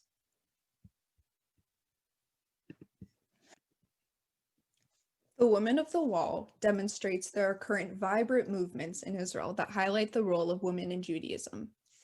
Their Hebrew name, Neshot, meaning women, and Hakotel, meaning the wall, is a symbol for gender equity itself. Traditionally, plural Hebrew words ending in im indicates the word is masculine, while ot is the female ending indicator. Since the word women in Hebrew is nashim, an exception to linguistic rule, the Women of the Wall have chosen to change the name as an expression for the removal of male dependency as it relates to social implications. To continue, this movement was created in 1988, so quite recently, with women from all denominations of the Jewish religion. Essentially, the Western Wall, also known as the Kotel, is the only remaining structure of the Second Temple originally destroyed during the Roman period. Today, it serves as a symbol of Jewish unity, yet men and women are separated at the wall. This can be seen in the image in the top right-hand corner. Additionally, women of the Kotel are working to earn the right to read the Torah and rap Talit while playing at the Western Wall. Following the arrest of 10 members, it was taken under consideration in the eyes of the law. This led to an order that forbade the Israeli police from arresting women and members who were taking part in traditionally male religious practices. The acknowledgement of Israel's Supreme Court and overall order to allow this symbolic form of public protest demonstrates the growing openness to egalitarianism. Women stepping up and making themselves be seen will overall allow this tradition to survive. I would like to conclude with a quote by Rabbi Kenneth Alman, a professor in the religion department at Yeshiva University. He says, "If we are overzealous in the pronouncement of prohibitions, we run no less a risk of being cast aside as irrelevant as we do if we are overeager in our desire to permit." Essentially, Alman is addressing that the Jewish community is at risk of declining in numbers if they do not follow the changing times. As of 2014, 48% of Jewish people are women, and this reflects the fact that the religion is not based on proselytizing, as birth rate determines the size of Judaism. Furthermore, we should consider that Judaism is a relatively small religion when compared to Islam and Christianity. As of now, there are only about 1,000 women rabbis between Israel and the United States across all denominations. If we continue to embrace these policies of women in roles, we will see more people finding value in the Jewish religion. Thus, while there are some traditionalists who disagree with an ever-going egalitarian movement in Judaism, it should be deemed necessary for the survival of an ancient religion in a world that increasingly embraces equity. Thank you for watching my presentation on gendered equity in modern Judaism. Hello, my name is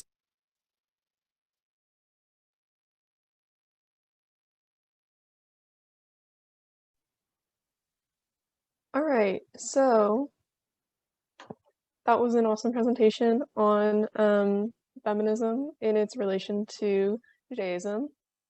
And we do not have a live Q&A for this one, so I think we will just continue on to the next presentation.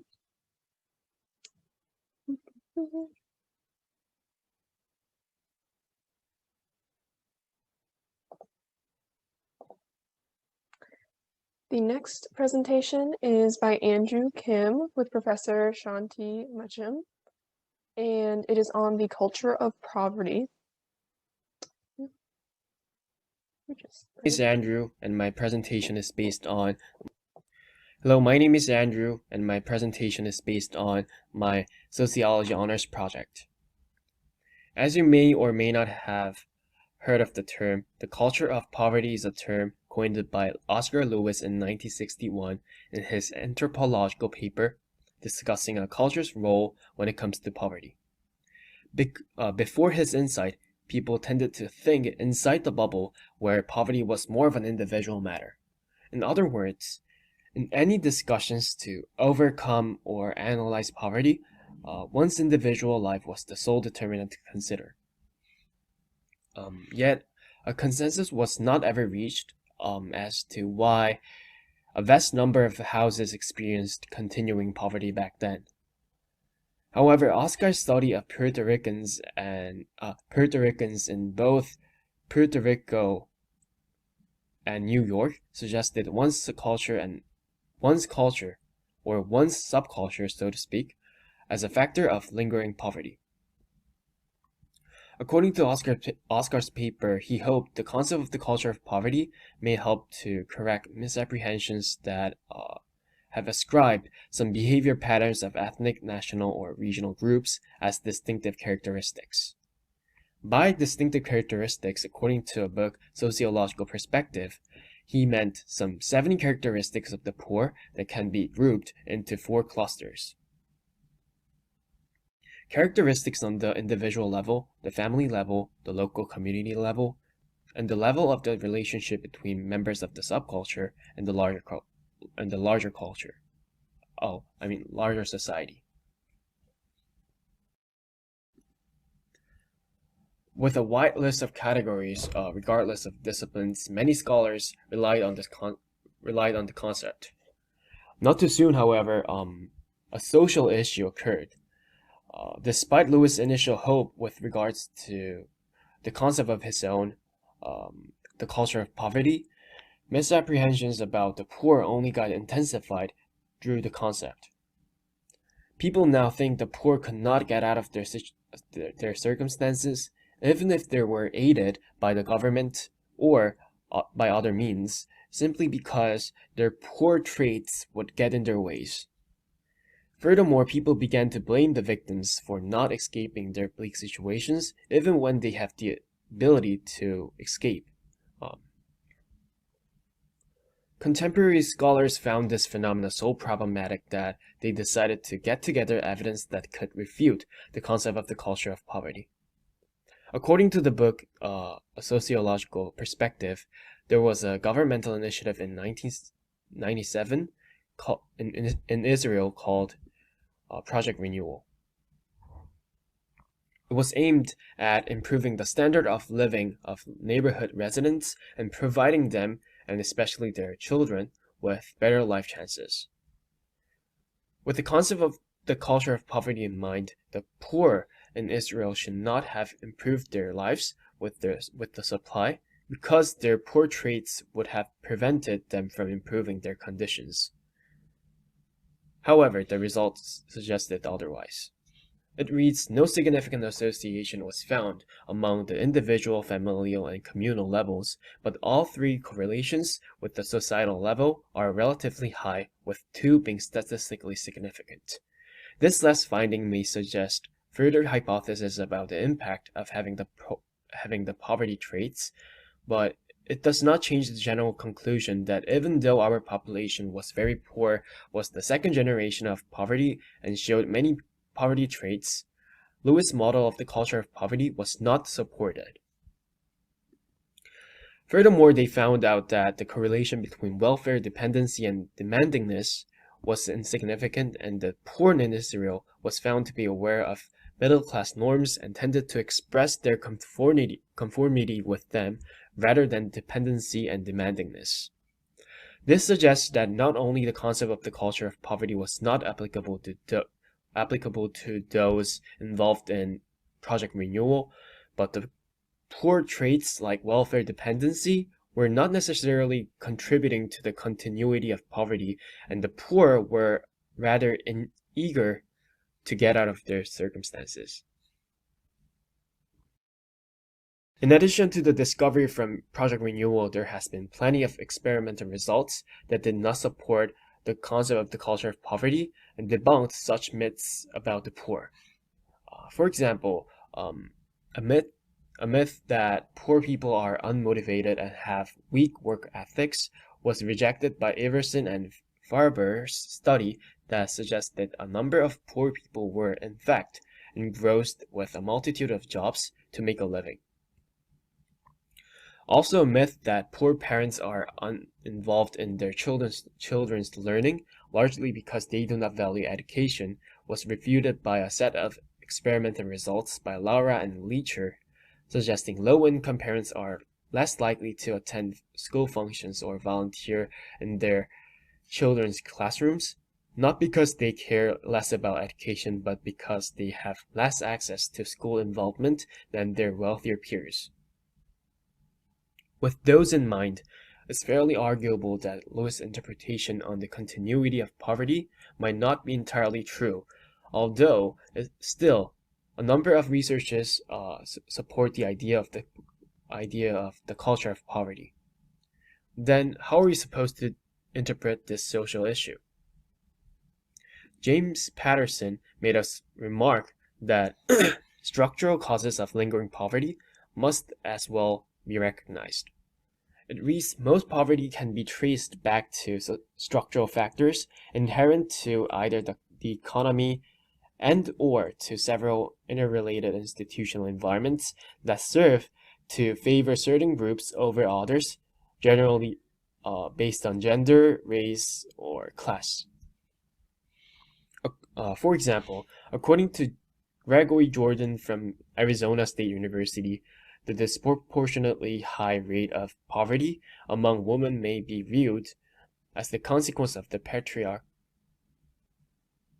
patriarchal society that continues to resist their inclusion in a part of society that has been historically dominated by men.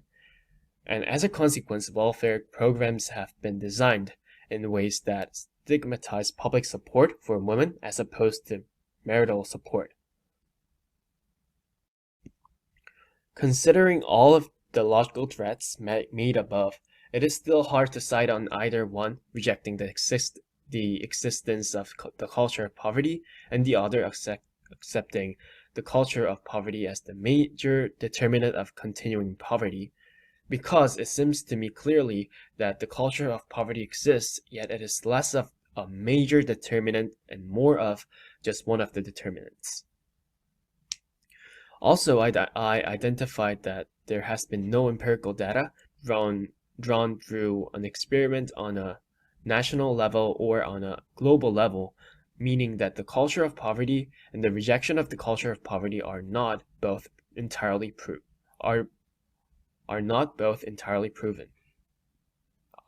Therefore, I believe it is important to raise our awareness and attention towards the culture of poverty, and the following research that measures the poor with a broader scale must be presented before saying the culture of poverty is either real or not real. Besides, without such significant evidence, the culture of blaming the victims will endure to exist and make the poor suffer even more. So, it is important in either of ways that questioning how poverty that is so widespread in the world can endure and reasoning with it is the only key to resolving this social issue. Thank you.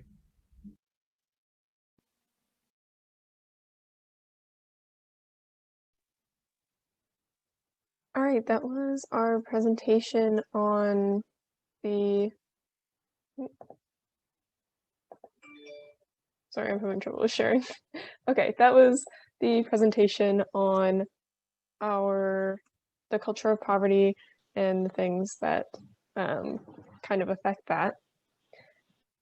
We do not have a live Q&A for this one either.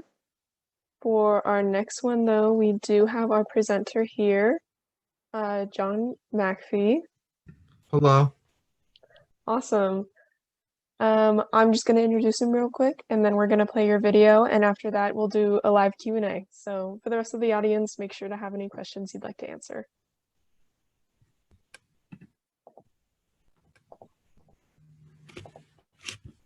All right, so John McPhee with Chris Connor has the presentation Influence of Political Leaders During the Coronavirus Pandemic.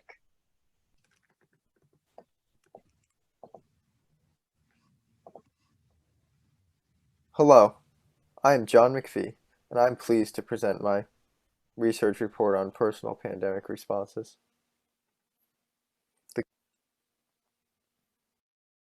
The COVID-19 coronavirus pandemic has been ongoing in the year 2020 and has challenged the lives of nearly all of Americans. At the time of this recording, over 260,000 Americans died, while many others are coping with debilitating illnesses, including long-term health effects, which are still to be determined. Over 22 million jobs have been lost, causing high rates of unemployment and financial hardships on workers and businesses alike. In most areas of the country, schools have closed, disenabling children to receive the same quality of education, attention, and social support than they would normally receive with on-site classroom settings. Many of these younger students are food insecure and rely on meals served at their academic places of learning to help them meet minimal nutritional requirements. COVID-19 has also led to increased depression, anxiety, and other related mental health challenges, driving higher suicide rates and other destructive behaviors. Individuals of color and those with disabilities or underlying health conditions, senior citizens, and other segments of the population have been disproportionately affected. The full effects of the virus are still unknown.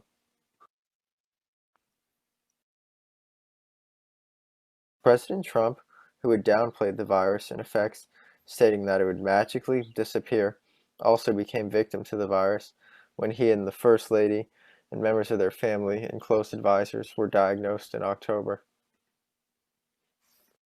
An article by Business Insider reported that Amazon had seen a significant increase in sales of thermometers, antibacterial wipes, face masks, and pulse oximeters the day after the president's diagnosis. This was after approximately 200,000 had already died from the virus.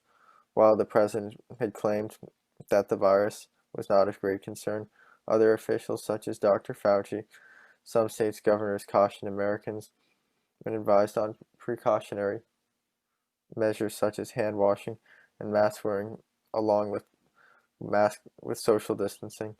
This led to my curiosity as to whom individuals were listening to regarding their virus response. My preliminary research included a study by Weiyun Xiao from the Department of Geography at the University of Alabama and Feng Hao from the Department of Sociology at the University of South Florida. They reported in their study, confidence in political leaders can slant risk perceptions of COVID-19 in a highly polarized environment. Citizens that paid attention to the media tended to take the pandemic more seriously than those who did not listen to the media. The results reflected that conservatives perceived a lower risk to the virus and that confidence in leaders could reduce the perceived risk as well as the quality of the media.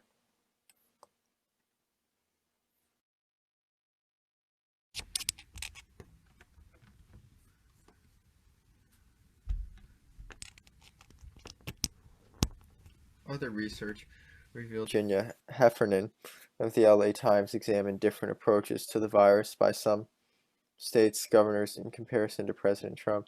She stated that both Governors Cuomo of New York and Newsom of California delivered leadership straight talk. They acted swiftly to order stay-at-home orders and gave the grim facts of the death of the virus to keep their residents informed and protected.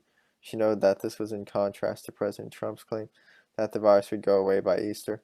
She called his daily virus conferences self-serving. As citizens were given conflicting messages from various sources, I felt it important to identify those that hold influence, shape the behaviors of citizens of the United States regarding daily coronavirus practices. I examined whether or not those behaviors changed following President Trump's positive coronavirus test result. I developed 3 hypotheses. Hypothesis 1.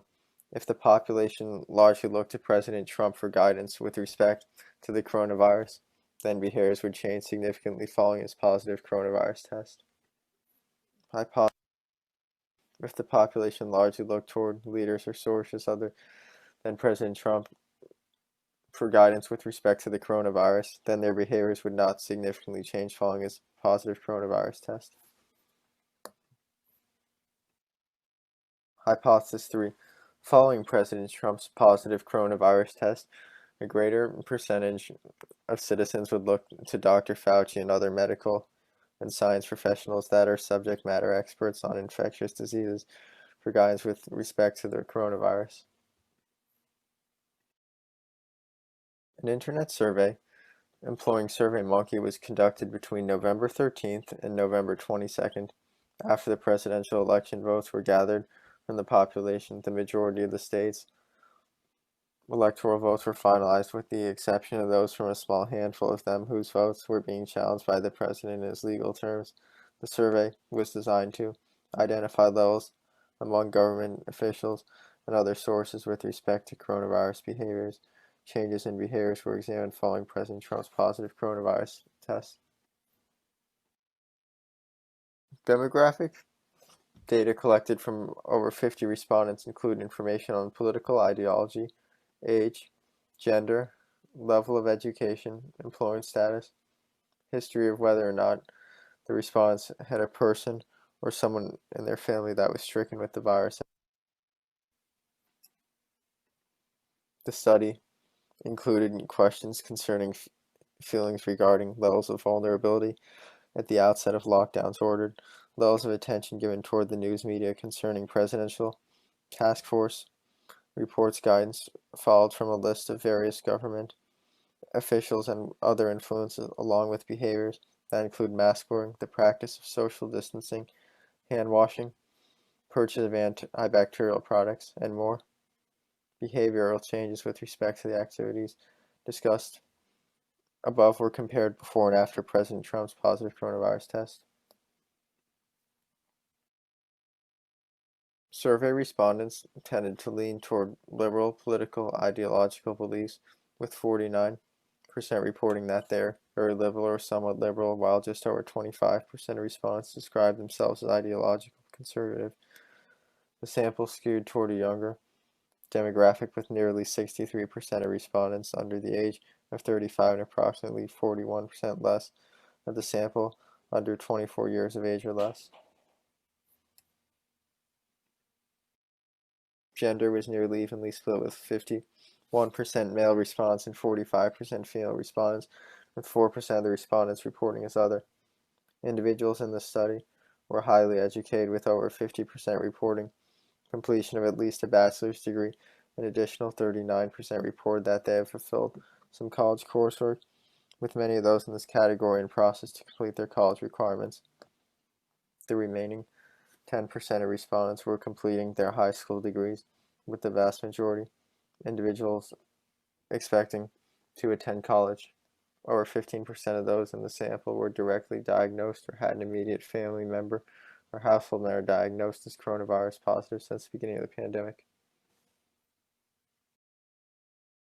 Throughout the early days of COVID-19, prior to the president's positive test result, where 35% of those in sample looked to Dr. Fauci, a medical expert and director of the National Institute of Allergy and Infectious Diseases, for guidance concerning the coronavirus pandemic. Less than 2% of respondents looked to President Trump for direction with respect to the virus. However, over 25% of individuals that completed the survey looked to their state governors for guidance. Approximately 85% of respondents often or always practiced social distancing during the early months of the pandemic prior to President Trump's positive test result. During the same time frame, over 92% of respondents either stayed at home or reduced their activities outside of their places of residence. 88% of respondents refrained from dining out, while 84% of those that did leave their homes wore masks outside, and 88% of respondents purchased antibacterial products, such as a mask as an additional safety measure.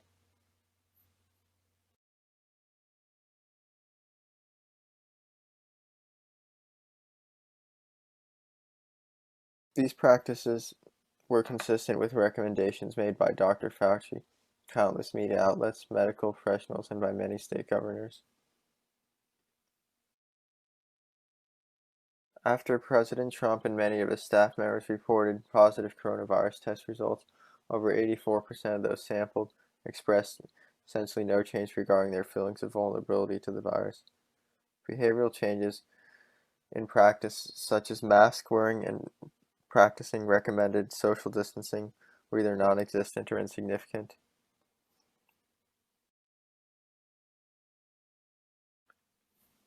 In addition, following President Trump's positive coronavirus test results, over 49% reported that they looked to scientists and experts such as Dr. Fauci for guidance concerning coronavirus behaviors. The survey concluded with nearly 55% of respondents indicating that their beliefs that the election of a new president of the United States will lead to improvements with respect to fighting the coronavirus. Less than half of that amount, under 24% of those surveyed, believe that the election of a new president will not improve the coronavirus situation.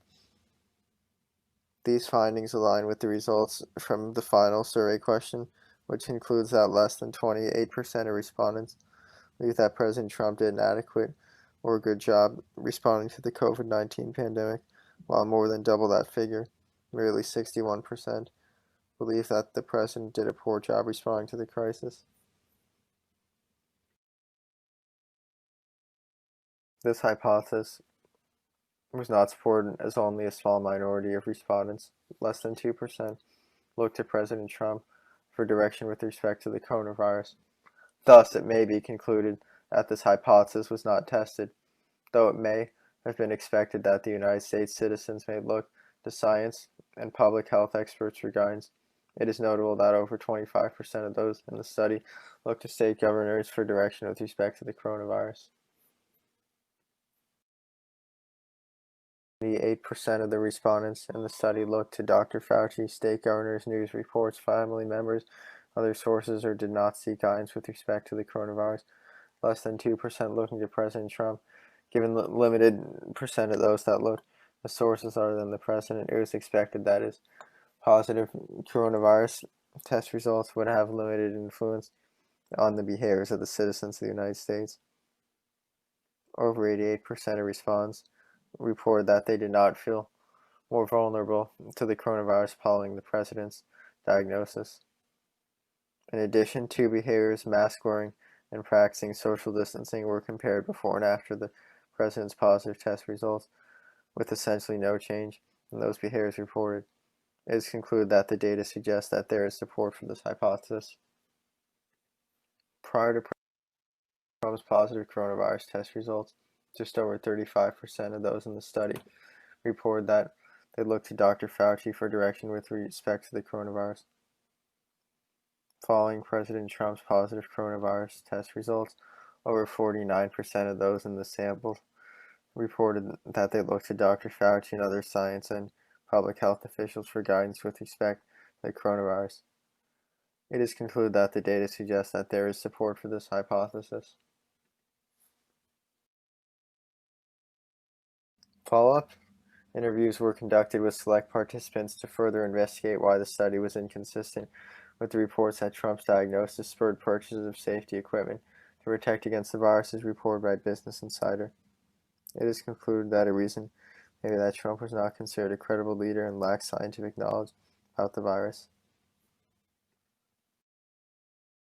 One respondent from North Carolina, a conservative state, stated that she felt that President Trump had lied to the American people, trying to downplay the severity of the virus, and lied saying it was under control.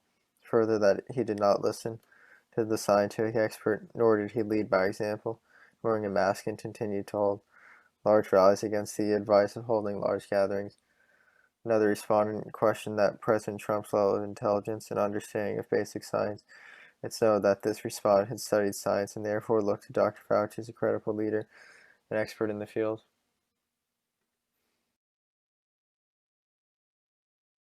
There were a number of limitations with the study that should be addressed in future research. The sample size. The study was composed of 51 respondents, providing a representation of the United States population.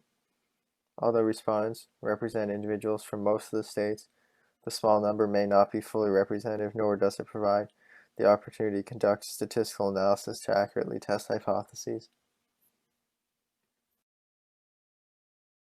I'd like to thank the OMNI program and Professor Chris Connor. Thank you for viewing my presentation.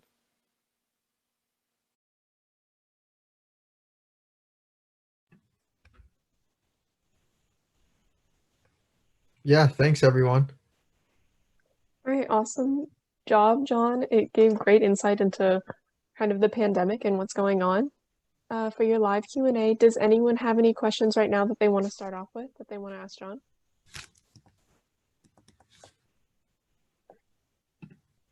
Oh, go ahead and unmute.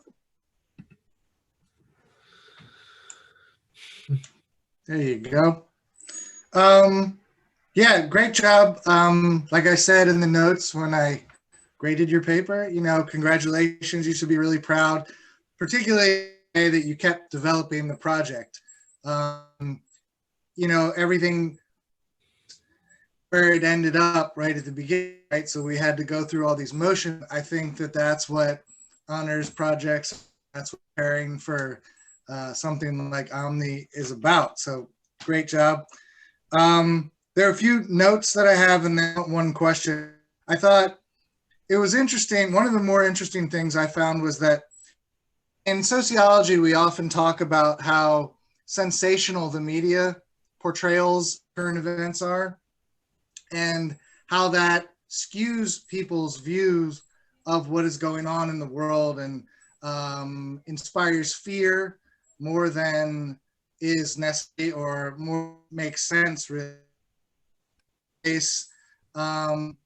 You equated a higher amount of essentially news consumption to what many see as proper responses to the pandemic. So that was kind of interesting in this one circumstance. It's like the more news you consume, the more in line with the actual events and the actual responses that we should be taking to the pandemic. So I thought that was interesting just because contrary to the way we consume media and the outcomes of that. The other thing I found was particularly interesting was I believe, correct me if I'm wrong, 25% of your respondents were self-identified conservative, but only 2% of followed Trump. In your survey might only be one person, right? So self-identified as conservative chose not to follow Trump anyway in his recommendation, which leads me to the question, do you think it was Trump's general trustworthiness or specifically his downplaying of the coronavirus that led for fewer conservatives to follow? I think, well, thanks, first of all. I think both, because like his reputation is like, he says one thing one day and then he'll say something opposite the next day. And then the second part of what I'm going to say is like how I was talking about, he mocked it and he was like, oh, it'll go away by Easter, but he offered no scientific explanation. So that's why I think like his trustworthiness went down. But yeah, I think the reason why it started so low in the first place is because of like his reputation. Awesome. Thank you. Yeah, thanks for Professor. Thanks for helping me and guiding me through this project. Spencer, do you have a question? You can go ahead and unmute. Hi there, John. Great job. Thank you very much for the information. I did just have one question. Today, we were actually just issued another stay-at-home order. So I'm expecting to spend the next month at home. In addition to that, I don't know if this was covered in some of your research. Is there something more you think we could be doing here in San Diego or California or in the country as a whole? Yeah, well, I saw an article today actually for the country as a whole. 12 states still don't have a mask mandate, and I think they really make a difference. Like, I keep seeing articles, this will go away if we wear masks, and President-elect Biden says just wear masks for my first 100 days, not forever, and will make a big difference. And California, I think Governor Newsom's been doing a really good job. Like, as he, in the early days, he threatened communities by not funding them anymore if they're just like partying and dancing around, because like where cases really go up is like at clubs and parties and stuff. And like in San Diego, yeah, I think yeah, a thing we could all do better is, like I was saying about wearing masks, is make a rule where you have to wear them outside all the time, like so there's no confusion, like, oh, I was 6 feet apart, oh, they weren't near me, you know. No, I understand. I agree with you on that one. That's awesome. And well, thank you very much for the information and your time. Yeah, thanks a lot. Thank you, John. You did a great job. Why did you choose this topic? Well, thanks for asking. I thought like it was an ongoing project, like like just because it's been ongoing almost all year, mostly throughout 2020 through most of the year, and like it's really all impacts our lives. I mean, we may have not all had it, but like it's affected our lives. Like, look, people have lost our jobs. This is why we're not with you all in the same room right now, as you guys can notice. And like we can't like travel to see our family safely and stuff. Definitely. You're very right. I'm going to ask the question that Hamilton asked in the chat, which is it possible to repair the fragmentation of national trust? If yes, by what means would it be done?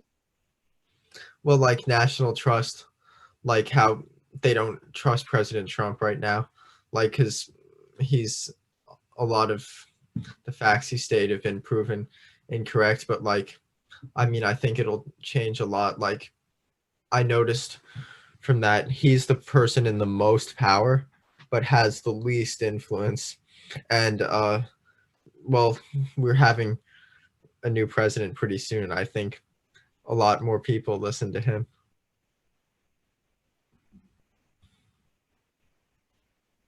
All right, I'm going to ask a quick question. Do you have any plans for future research in this topic? And if so, what are they?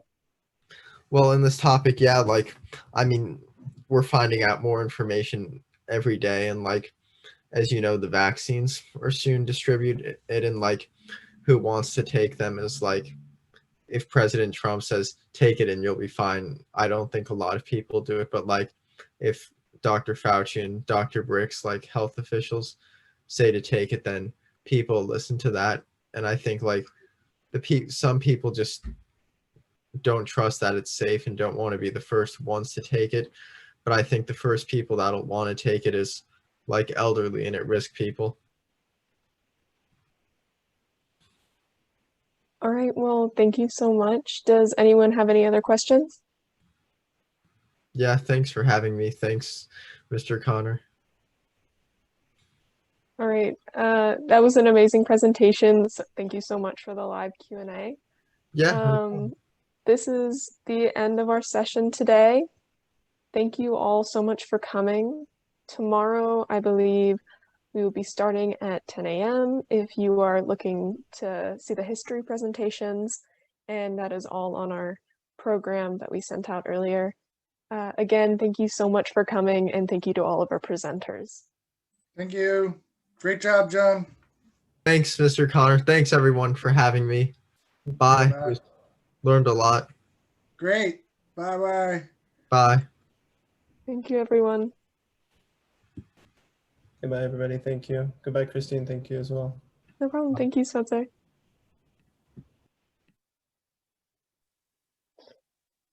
Bye, Christine. Thank you for doing, the moderating. You did a good job. No problem. Thank you for being here too. Sure, I didn't do anything, but I would have if there was more Q&As, but there was nothing really, so. But all right, have a good day. You too. See you later. Bye.